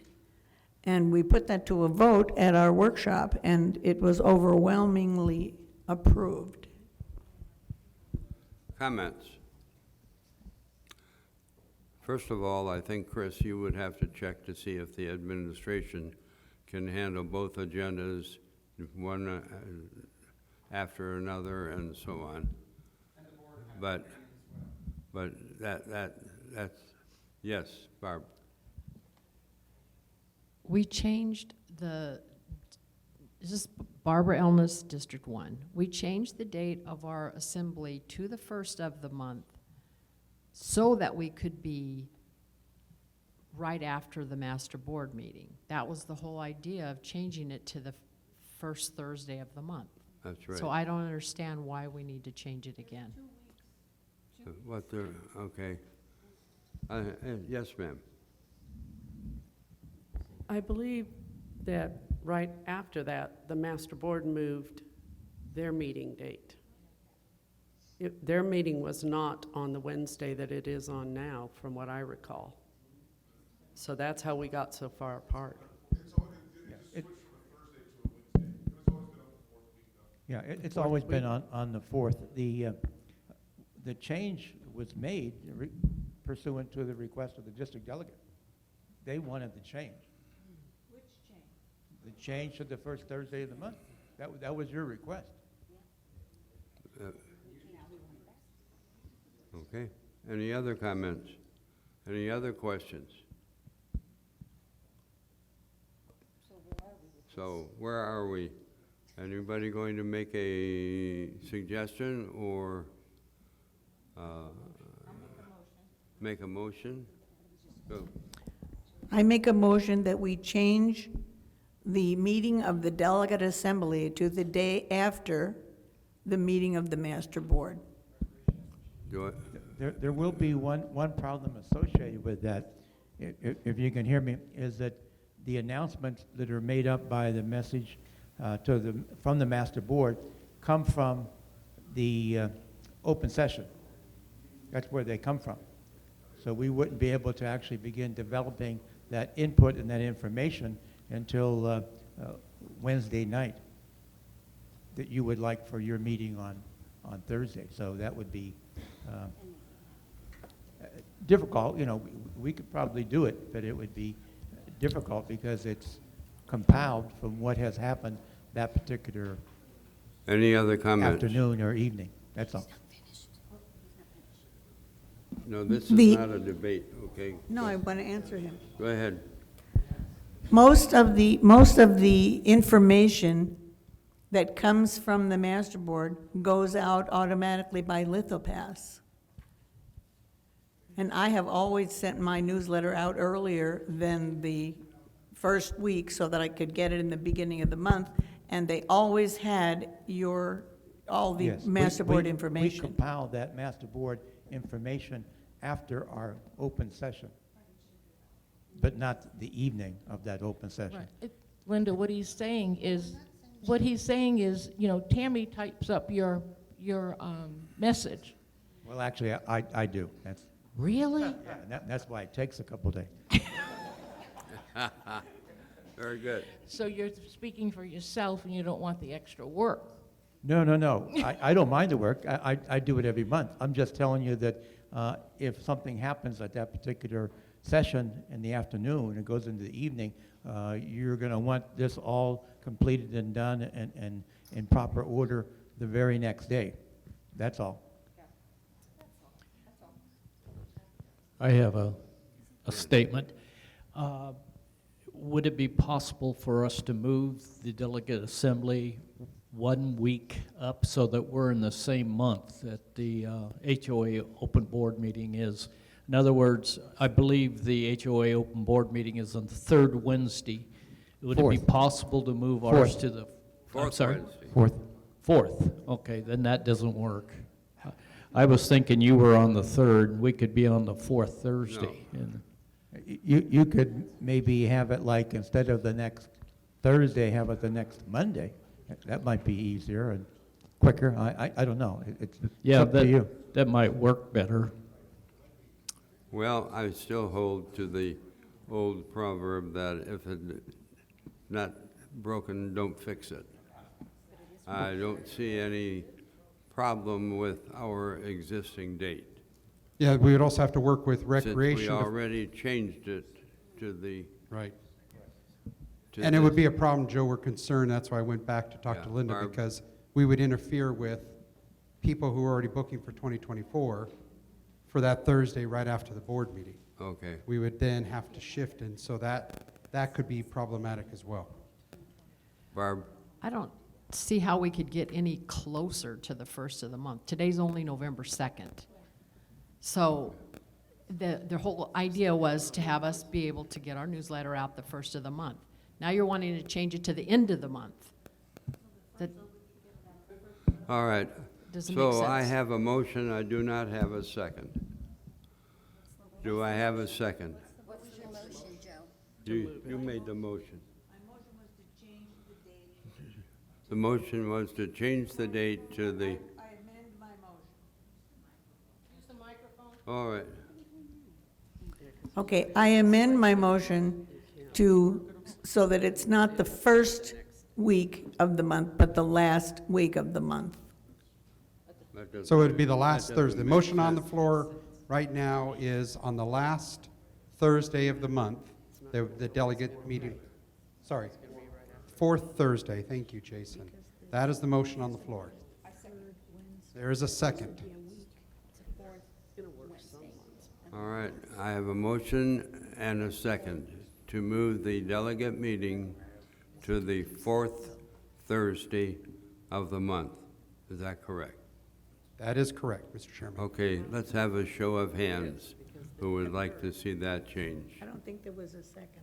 There was a second. Oh, there was a So second. now There was the a chairman second. is asking I- those in favor, please raise your hand. So I've got 1, 2, 3, 4, 5, 6, 7, 8, 9 yays. Now for the nays. Oh, I'm sorry. The point of order, that is correct. The motion and second's been made. There can be a discussion or debate on the floor before the vote. I apologize. What? Linda wants to debate. Oh, I thought we had a I'm just discussion.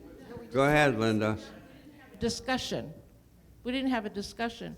And I think, Joe, really, we only have November right now. And I think we need time to look at the calendar. If we look in February, it's not going to work because the fourth Thursday is November 22nd. The fourth Wednesday is November 28th. February.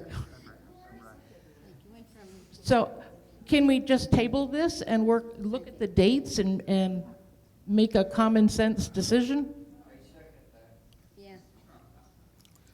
Well, Who's going to work on it? who wants to withdraw the motion then? You want to withdraw? No, I'll work on it. To find out to table it. So there's a subsidiary motion to table, and No, so, then if you consider it to be tabled, you have to withdraw the motion before the Okay, group. I withdraw the motion. And withdraw the second?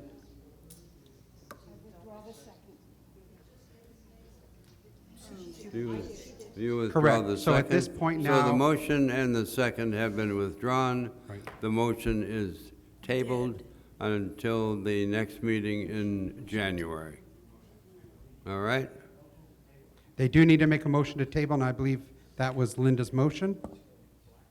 Linda Spalding? What- I make a motion to table changing the date of the delegate meeting until after the first of the year.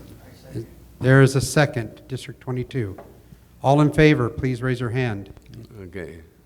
Any opposed? No. The matter is tabled, Mr. Okay. Chairman. Well, we got through that. All right, now the director. Board of Directors report. Bob? Thank you. Gary Burkle, our treasurer, is here, and he's going to assist me with that endeavor. Thank you.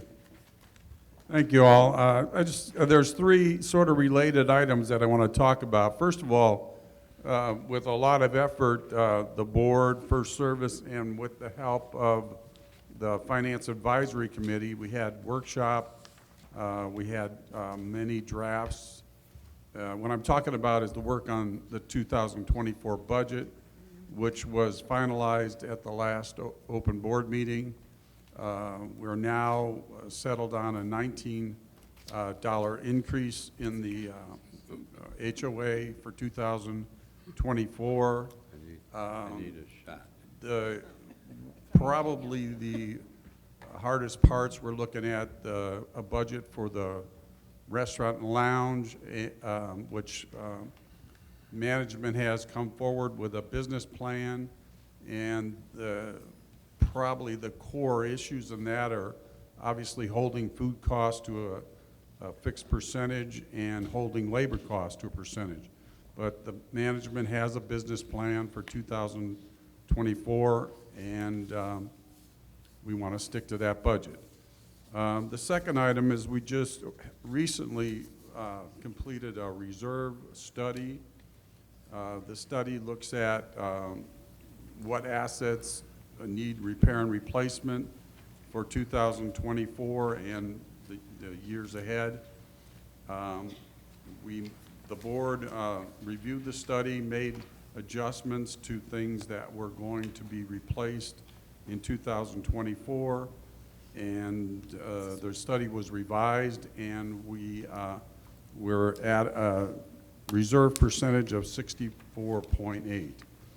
But that relates to the third item I wanted to talk about, which was Wayne Grelnick presented the Repair and Replacement Replenishment Fund, because like others have said, this will help us increase the amount going into the Repair and Replacement Fund. And if you look at our community and you look at the reserve study, even after it's been adjusted for 2024, we're going to contribute $2.6 million into the Repair and Replacement Fund, but the planned expenditures are over $3 million. So, so we do the repair and replacement replenishment assessment would be very helpful in keeping our contribution to the fund limited. It would also help hold our HOA down. So Gary, where did you get the 2.1 for 2024? Because we have... No, I didn't say 2.1. 2.1 was 2023. 2024 is 2.8. And you're basing that on sales? No, I'm basing it on the budget. Okay, so are we talking about something different and I don't know? We're talking about the reserve Gotcha. contribution. I'm good. I got it. Okay. Okay. Thank you. Some of the other things that we've been involved with, the Morongo Casino agreed to provide a free 24-passenger shuttle bus. Started on September 18th. It hasn't been that popular. I guess we're not winning enough money over at the casino, but it started out with a full bus, and as time went on, it got less and less and less. So what we're going to do is we're going to do it just once a month. We're going to continue to offer it, see how it works, just once a month. It's going to be the first Monday of each month, and you continue to sign up at the reception desk, but it's just from 12 to 4, the first Monday of the month. The other thing is that Banning Police Department is planning on restarting their Citizens Patrol program. So this is something that could be beneficial for us as well as the entire city of Banning. So anyone that's interested in volunteering for training and for participation in that program, please contact the Acting Police Chief, Derek Thresher.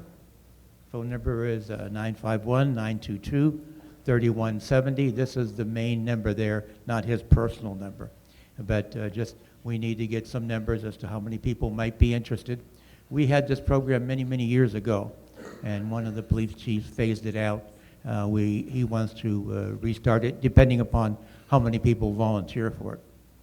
So be aware of the fact that if you do volunteer, you would be acting not only within Sun Lakes, but within the entire city of Banning. Next is the board approved the governance policy, as Bob Hicks explained earlier. We have Karen Conlon leading a group of 5 volunteers, and they're going to be reviewing and recommending policies and procedures, as well as manuals and handbooks to have a more consistent type program here at Sun Lakes. And I think I'm looking forward to that being eventually worked out and implemented here. I think it'll really help having specific policies and procedures, specific manuals as to, okay, what do we do? What do we need to do? What should we be doing? We really don't have that much here, and we should. Next is the board is reviewing the new menu, which should be coming out, I think, today. The board approved Patty Lopez as a district delegate for District 11, and we appointed Bob Henrich, a GAC committee, and Marty Peck and Linda Vieira for the Lifestyles Advisory Committee. Last, it's not on our announcement list, but it's also important. The board has reconsidered and decided to not close the South Clubhouse pool. They're going to wait until May. Okay. I just want to let you know that we do listen to concerns and complaints, and we'll be notifying everybody and putting a sign out that we're not going to do anything until May. Thank you. Okay. And the administration, Chris, please. Thank you, Mr. Chairman. So what that means is that the north clubhouse pool and the main clubhouse pool, the heat will be turned off Monday, November 6th.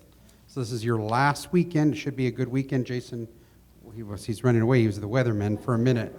But we looked ahead at the temperatures. It should be a good weekend. So north clubhouse and main clubhouse pools, the heat will be turned off Monday. The spas will still remain on.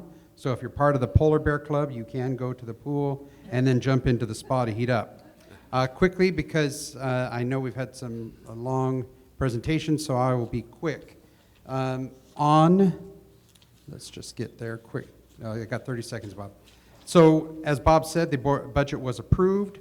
The packet has been sent to the printer. The printer should be binding them, and it should be mailed out.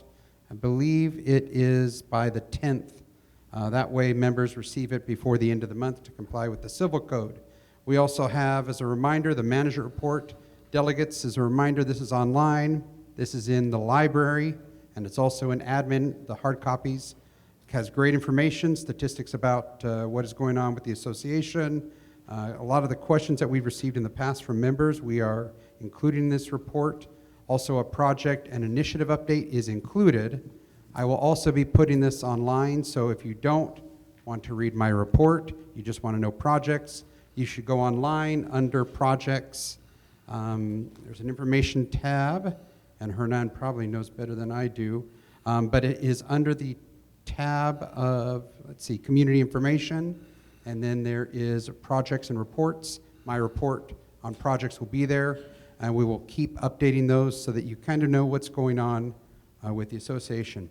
And lastly, Thomas and his team have prepared a special treat. Thomas, can you roll it in to celebrate someone's birthday? Oh, and while that's happening, Jason's going to give you an update as well. I just want to let you guys know with your district tree locations, Linda has them printed out for you right there. So if you pick them up on your way out, she's got the copies for you right there. Joe, you got to blow out some candles.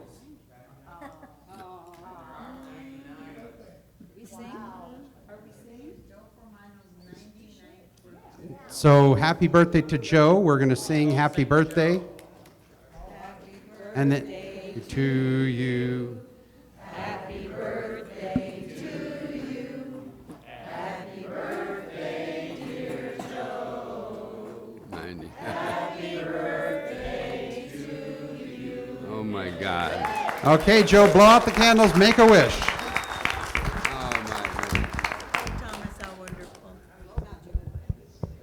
I'm overwhelmed, I guess, is the best word.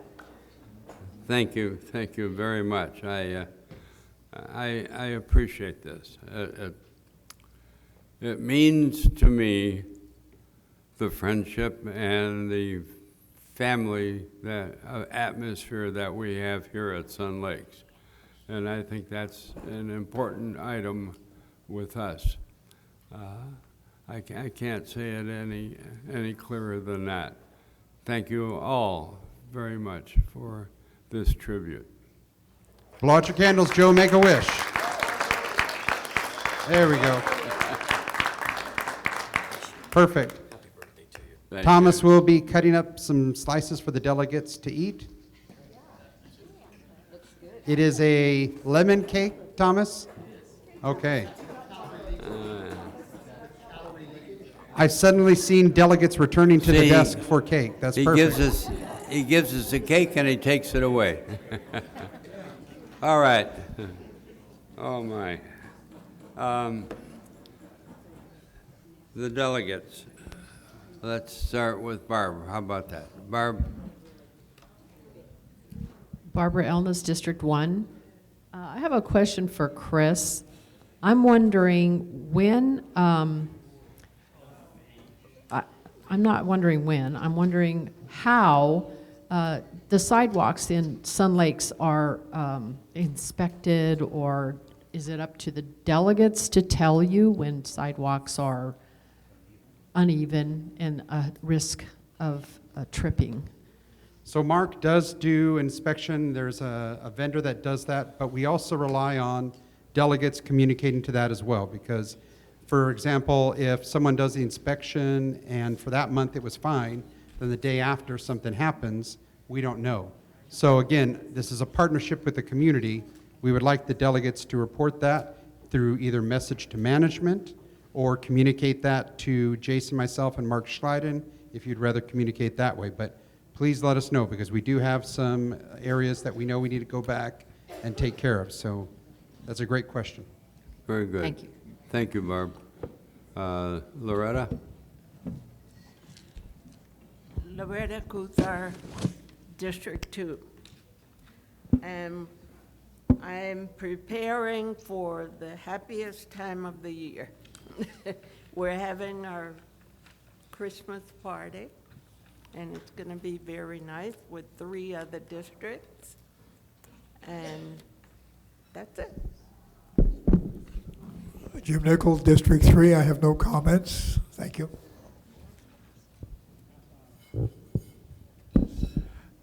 Dave Miller, District 5. Last month, we had the paint and sip party on October the 13th. That was Friday the 13th, along with District 2. And we had a lot of fun. Dolores recommended, matter of fact, Carol Cole was the main artist instructing us. And Dolores recommended her, and she was actually from District 4 also. And Dolores, matter of fact, recommended the wine, and both are home runs. Oh, everybody enjoyed it. Well, we had a good time, good food. Nice going. It was a lot of fun. Thanks.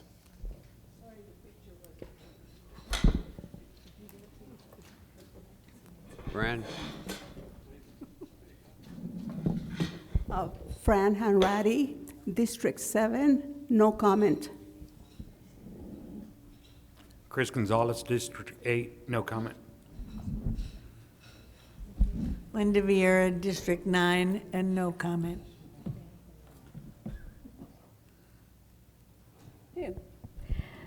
Dolores Doherty, District 4. I'm just going to add to Loretta's comment. District 2, along with District 4, District 5, and District 16 are going to be having our Christmas party on December 17th here in the main ballroom. So it will be a lot of fun. Thank you. Can I come back? Yeah. Can I go back? I am Linda Vieira from District 9. I'm also the Lifestyles Advisory Committee Chairperson.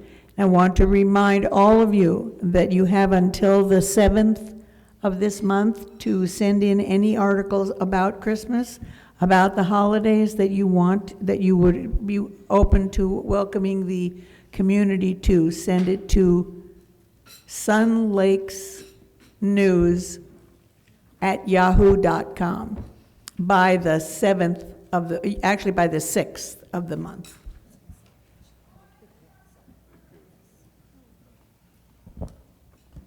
Linda Powers, District 10, no comment. Patty Lopez, District 11, no comment. Ann Hofer, District 12. We're scheduled for December the 8th for our district parties with 12, 8, and 18. So we'll be at the South Clubhouse. Looking forward to it, and I think it'll be a lot of fun for us. Janice Rice, District 13. I have a request for our delegates. If you guys have any pictures from the drill of your EPAP coordinators or your zone captains, I would appreciate them. Send them my way. I need them for the articles that I'm going to be putting in the Life newspaper and magazine. And I also just want to say I was a little disappointed in the workshop. I was looking forward to getting more information as an alternate delegate to really find out what our positions are, getting some clarification on things. So if we're going to call it a workshop, let's make it a workshop. Evelyn Hawkins, District 14, and I'm going to say a little something off from the subject, and that is, you wonder where I go every time we have our meeting.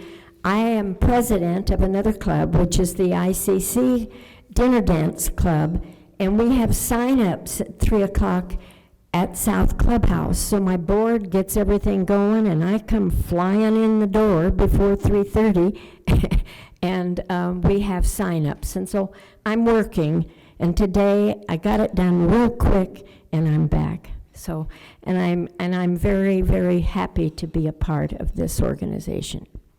And we're having our Christmas party in the restaurant on December 11th.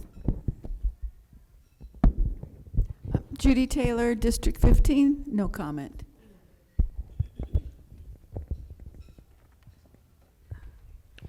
Greg Voitko, District 16, following up on the EPAP drill, looking forward to our holiday party and the Holiday Wish program. Ditto what Janice Rice said about the workshop.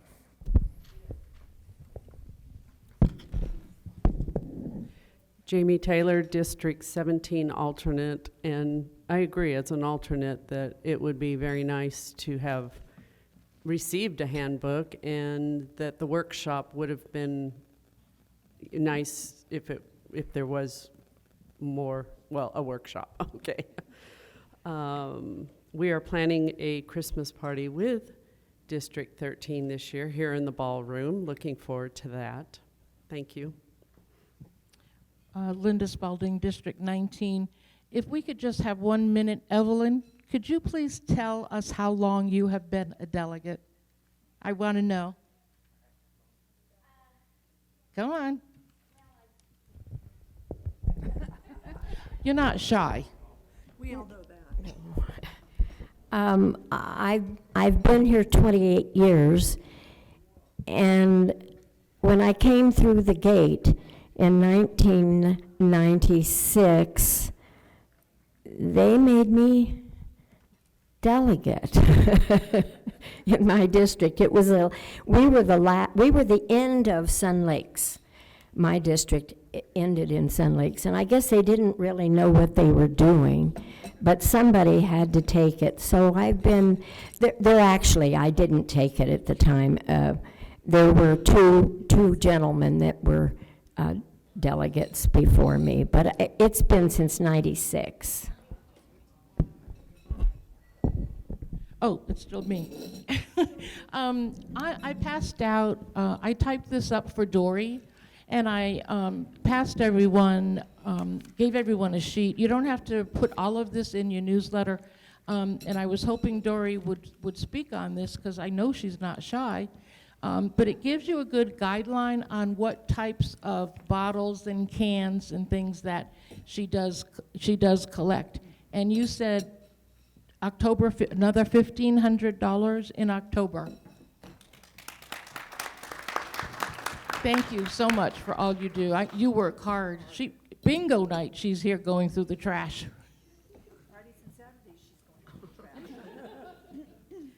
Kate Reed, District 20. Linda Vieira, you said submit articles to the Lifestyles by the 7th. Is that for only activities that are for the entire the entire area of Sun Lakes? Like, we're having a Christmas party, 19 and 20, but it's not open to everybody in Sun Lakes. It's just for our district.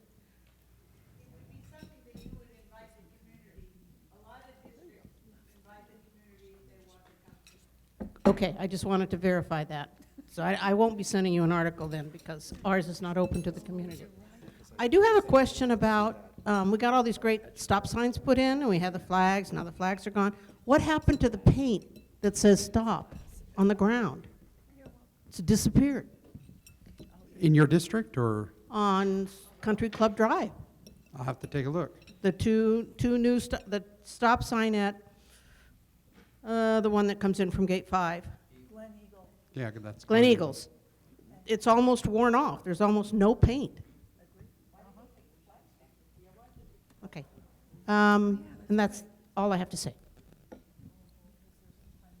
Mike Voles, the District 22. Just to add to what she said about that, sometimes you'll hit speed bumps that we have to, whoever powers to be, look at the speed bumps and make sure they're painted, because I hit one the other day, I couldn't even see, okay? But I do want to thank the powers to be for keeping the South Clubhouse pool open, the indoor pool. I'm often out there, not always, but frequently at 5:30, 6 o'clock in the morning, and there are people that depend on that for their health and benefits. It's not a great number, but it's important to them, and I couldn't see them going outside to go to the pool. Okay, thank you. Yes, let me interject on that just for a second, if I could. Is that there was more than a couple, because we got many emails and many calls, we meaning the board, and so that's why we reconsidered and changed the date. I've got a statement to say, a little bit about the disappointment I have here today. We work all year long in our district to raise funds for our Holiday Wish program. I get here today and I sit down and I find out there are no more families left. I did not get any kind of a notification that I should come here early to pick up the families that we were going to give Christmas gifts to or holiday gifts this week. Maybe in the future we could get a notification from the rec department, I guess, as to when we could pick up these the identification of these families.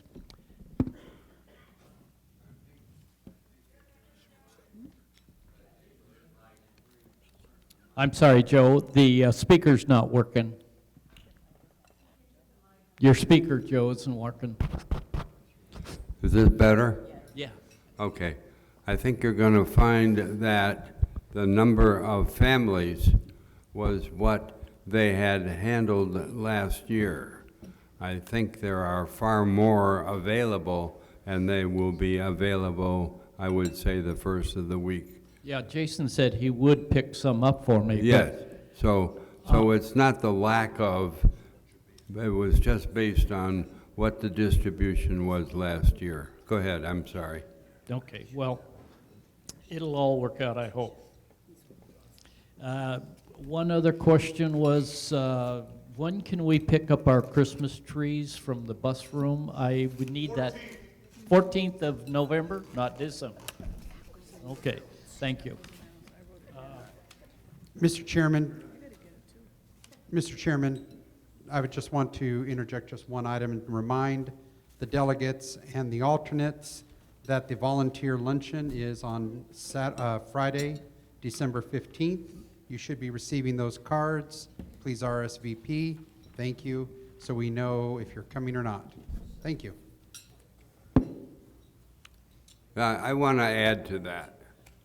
This is an appreciation, and it's staged by the administration. Let me repeat that. It is put on by the administration for all that our volunteers do throughout the year. And I think it is very, very important that we all attend and we get full attendance at this luncheon. Go ahead, please. Sorry to interrupt. So that was my next question was, is this luncheon just for the volunteers, not the spouses? Not the spouses. It is just you. Okay. You and the alternate, so you have the delegate. You and the alternate, Right, I'm sorry. right, but you not and the spouses. alternate are invited from every district, yes. Okay, thank you. Yes, ma'am. It should be on that I card. have one, I have a card here you can have. There you go. It's on the back. Yeah, Tammy's got everything covered. We rely on her a lot. Just one more thing. It states on this that we have another delegate meeting on the 7th of December. But we're dark on the 7th of December? We have a what? On the agenda.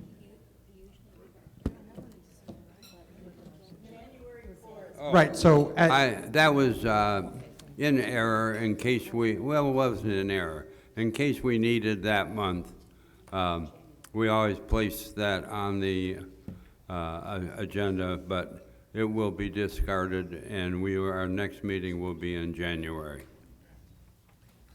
Okay? Any other questions? How about our members? Our members of our HOA, is there anyone that has any questions? Please, come up to the microphone. I knew you wouldn't fail us, Barb.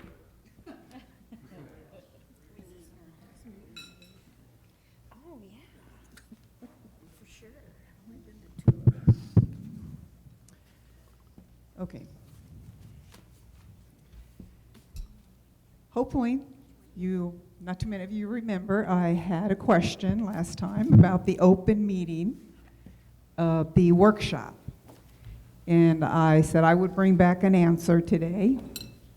I did request management to respond and see if they had any information on it, because I believe workshops should be open to the membership. We may not be able to ask questions, but workshops, by their very nature, are open to membership, whether it be here or a government agency or whatever it might be, much like the city does. They have a workshop, members can come. They may not be able to comment, but they should be able to observe the people who are representing them in person. So I will get back to that with the management company. I don't want to belabor the issue. But the real reason I came today was Joe, get ready for your second surprise. I just wanted to apologize.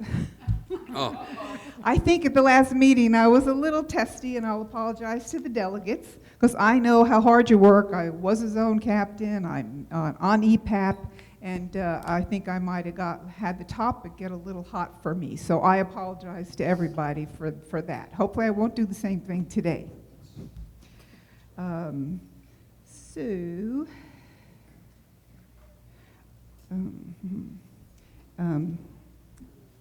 Because of the OPA project, okay, I know there was an article written about it, but and I know everybody seems to have had meetings about it, but has the membership had a meeting about it? Is there planning to be a town hall to explain it to the membership?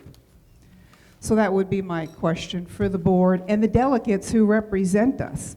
When you had your meeting, did the question come up, when will it be presented to the members? Not whether they would understand it or not, but they are entitled to a meeting about it. And that's basically it. And other than that, I just wanted to wish you all a happy holiday. And happy birthday, Joe. Thank you. no comment. I will comment on the word of workshop. That's, in my estimation, it's a private interpretation. We happen to use it as a meeting whereby all the alternate delegates and the delegates meet, and it's an exclusive group, and it's an open session with that group as to any questions they might have, any subjects they might want to discuss, and so on. Go ahead, please.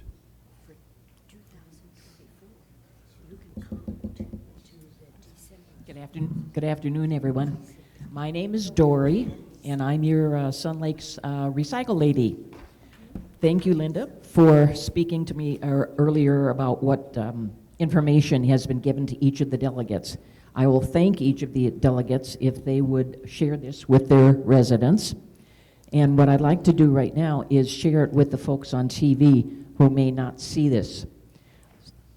The recycle project is going very well. Thank you, everyone, very much. Please keep it going. This fight is not over yet. Couple of the things that seem to be coming up over and over again, which I'd like to clarify, relate to items that are being donated to me that do not generate money, but people are confused about what does generate money and what doesn't. So what I'm going to do is read a couple of little quick things for you, and I hope this helps everybody out there in the audience to understand what I'm truly looking for. First thing is, it has to be something you can drink as a human that does not harm you. Second thing is, whatever it is you're drinking, if that container is plastic, aluminum, or glass, I would like to have that when it's empty. You can leave the caps on.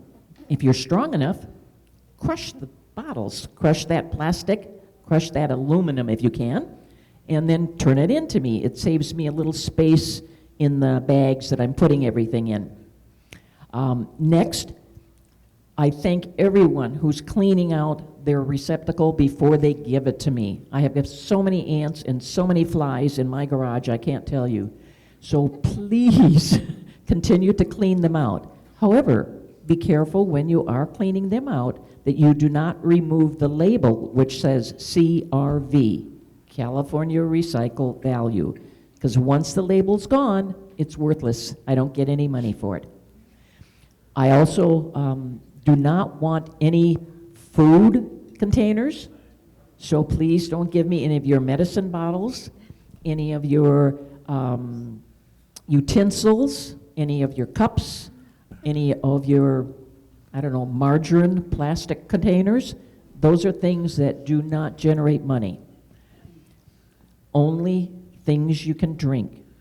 So I want to say one final thing. When you guys finish eating here today and you're finished with your drink, please put it in my little receptacle over there. because I'm going to take it all home today, and it's going to generate money. Thank you. I have a question for you. I Yes. understand that the fund right now stands at just under $70,000, and all of the bills have been paid, the lawyers and so forth. At the sunset of this, which we all know is going to be rejected, the program, what is going to happen to the funds? My funds? Are you talking about? My funds are The separate. $70,000 that there is Okay, in the... That is something that you will have to ask the folks at the Pass Action Group, because I'm separate from the Pass Action Group. I simply am a resident here who believes strongly in what they're doing, so I have created my own little plan to help them. But I don't have any connection directly with them, so I don't know where the money will go when this is all over and done with. But it isn't over and done with now. And even when the judge speaks on the 17th, I do not believe it's going to be over and done with. But I would suggest asking Randy. He can give you probably some idea of what they plan on doing. All right. Any other? Okay. Thank you. I think, Dennis, you're the...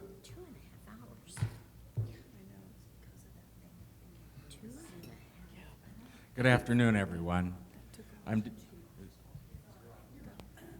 Denny Rugenstein. I live on Hilton Head Drive, and I want to thank the delegates. I want to thank the board for this opportunity to address the subject that I'm going to address, and that is a lack of openness on the part of the master board, specifically expenditures. What I mean by that is the board spends money. Those are, I'm calling expenditures. Whenever the board discusses and votes to approve expenditures, it has to be done in open session. The law is very clear on that. As a matter of fact, it's a violation of California law to not do what I just said. And I refer you to, well, all the delegates have a copy of the pertinent civil code. It relates to the purpose and the allowed use of executive session, also called closed session. The relevant section that you have in your handout is section 4935.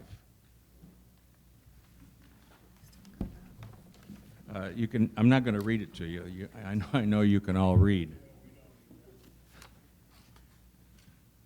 When the master board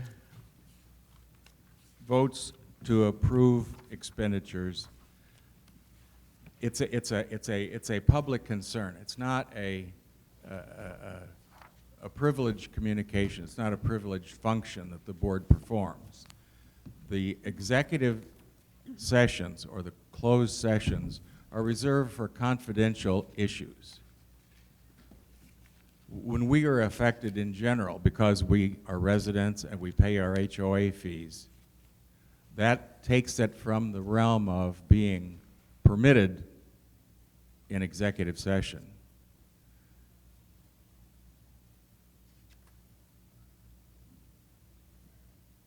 The silence is intentional, folks, because this is a real simple issue.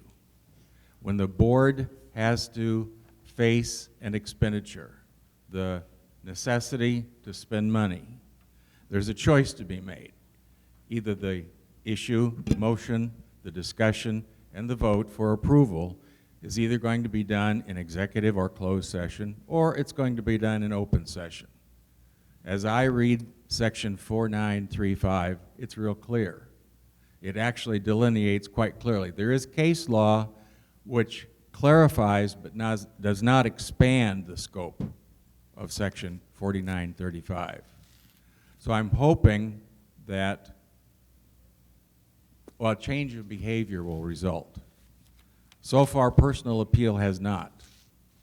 So I'm going to find a way to modify behavior. I just don't know what that is yet. Thank you.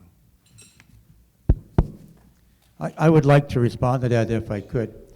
We can refer this matter to our legal counsel, but 4935, according to David Sterling Act, executive session, and I will quote specifically, the board may adjourn to meet solely in the executive session to consider litigation, matters relating to the formation of contracts with third parties. That's all the matters of third parties. It doesn't matter if it's a major one, we always bring it into open session. But there's many minor items that are done, and Linda and other people that have been on the board will understand. This is a requirement. This is what we do. We do it in executive session. And this is Davis Sterling Act. So if your interpretation is different, then maybe you can contact, our attorney and see why there's a difference in interpretation. But, here it is specifically, and I don't know if this is the right forum for this sort of presentation in a district delegate meeting, but I would be more than glad to refer you to our attorney. Do you have any comments on that? I'd rather that this doesn't end up in a debate. If you have a question, then state it, and that's it, okay? Thank you, Denny. You've brought up a very good point. Thank you for doing so. But it definitely needs to be understood by everyone. Okay, go ahead. Mr. President, do you have any comment? No, I think Chris wanted to also comment on that. Okay. Well, I just, again, this has gone on, this has been a topic for several years. The answer is given, then this comes back. So again, we will bring back the answer again as per our attorney. Probably the ideal place for that would have been message to management, direct email to the board. Not sure about the delegates, but that's my opinion on that. Okay. Go ahead, sir. Happy birthday, Joe. I'm Ajit Desai from 794 Torrey Pines Road. The board does a lot of good things, but in my opinion, the board is failing on the issue of FSR transparency. I launched a survey last Friday to address this issue. I have received a few nasty emails, including one from someone I suspect is in this room, who said I was a cancer, along with 2 other Sun Lakers, and the 3 of us need to be removed. But then again, I received a few who said they would vote for me for the post of president of the master board or the treasurer. I don't have any aspirations for either. Hopefully no cancer, and Bob and Greg can be secure in their positions. The nasty comments have no place in our social discourse. Thankfully, these are few, and all we need to know in a civil, democratic manner is whether people are for or against transparency. Many of you have received the survey by email. You can get the link on the 3 Facebook pages serving Sun Lakes. Search for my name. If you meet me after the session, I will give you a link. If you have any questions regarding the survey, please come to a meeting I will be holding on Friday, that's tomorrow at 5 p.m. in the multipurpose room in the main clubhouse. Be sure to register your vote. And I support and I urge everyone who's listening to this to cast their vote for the reserve replenishment measure as suggested by the board. I think both these propositions have the potential of bringing $500,000 each into Sun Lakes. Thank you. Any other comment? I would just like to comment in reference to the survey. I don't know, I think people have taken surveys in the past, but surveys are objective. They don't give you information, false or otherwise, or misleading or otherwise. They just say, do you favor this or do you not favor that? They don't give you, a paragraph about demanding and complaints, and that's not a real valid survey. And anyone that's familiar with surveys, and I know that you are a very bright, educated man, I don't think that's a valid survey. So I would just caution people that are taking that, that it's a little distorted. We've tried to accommodate and answer your concerns. Maybe they weren't answered quickly enough, but I believe that all the questions have been answered. Is that correct? That was, you did get the email that the board did accept your recommendation for publishing the top vendors paid for each month. as part of that. Yeah. I must say that I did get that note. Okay. But the problem is, over the last 6, 7 years that I've been dealing with you, I think you've satisfied everything I asked for except for information on FSR, okay? Now, I'm asking for FSR things very specifically, not in the management report, in the financial statements, and complete information. Until I see it, once I see it, I will believe it. But I cannot halt this process until you do what you're doing or we complete this survey. And to answer Bob, I don't see your point, but I'm willing to meet with you and talk to you. You're given 2 options. One is, Yeah, well, do you favor? you can see it, anyone can see it by reading the words on the survey. It's not a real, valid, objective survey. That's all I'm saying. That's all I'm saying. And you've had surveys in the past. Gentlemen, I'd rather not have a debate here in our Well, this is the wrong place to bring it up. I agree. What's this got to do with the Bob, delegate? please come to our Okay. meeting tomorrow at 5 o'clock, okay? You can explain your, 5 Okay. o'clock tomorrow, okay? Thank you. Thank you, sir.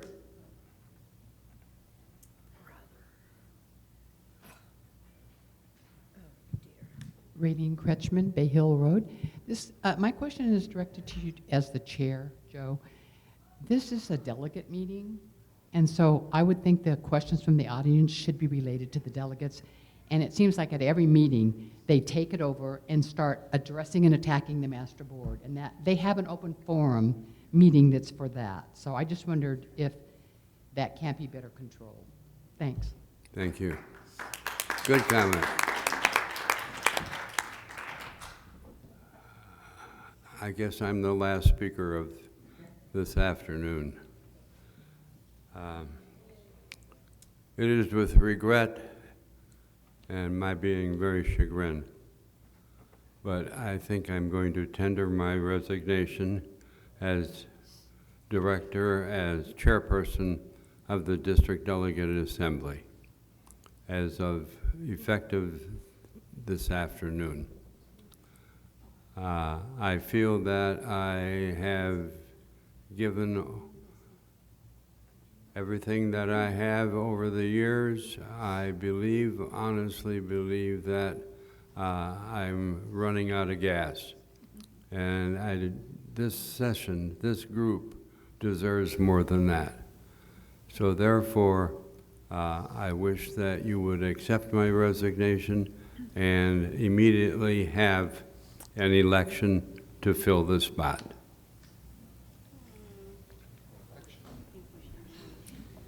Okay? Joe, that should be agendized on the next agenda to vote for a chair. I'm sorry? So that would be on the January 4th, that would be an agenda item to elect a new chairperson. The election? So. Why wouldn't it be now? Because it's not agendized. And technically, that should be agenda item to vote for a new. Then you're going to say that the District Delegate Assembly will be without a chairperson November, December? Well, December. A chairperson. No, go ahead. December, we're dark. And Okay. January 4th is the first one. All And right. Dolores, as the second, can conduct the meeting. That will be agenda item number 1. All right. Okay. Any comments? Any questions? Yes, go ahead, ma'am. No, he gave it, and it will be accepted, and the board will do that in open. No, the acceptance is with the General Assembly here. We do not, we are not subject to the Board of Directors according to the CCNRs or the bylaws.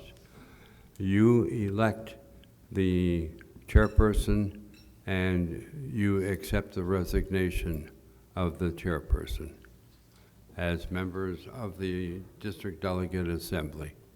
And there are 46 members. The alternates and the delegates are all members of the assembly. If someone wants to have proof of anything that I'm saying, read the CCNRs and the bylaws. Other than that, unless there are any comments on the part of anyone? Yes. Go ahead. Joe, I think you have given everything that anybody could ask of you. You have been a leader in our group for a long time, including your service as a board member and as a delegate. We honor you and will stand in your honor. Thank you.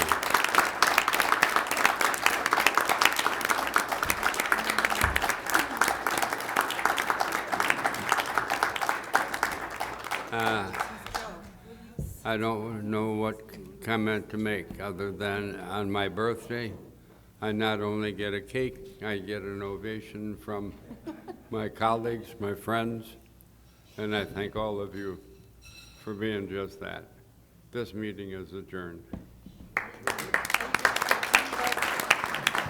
Thanks for all your hard work.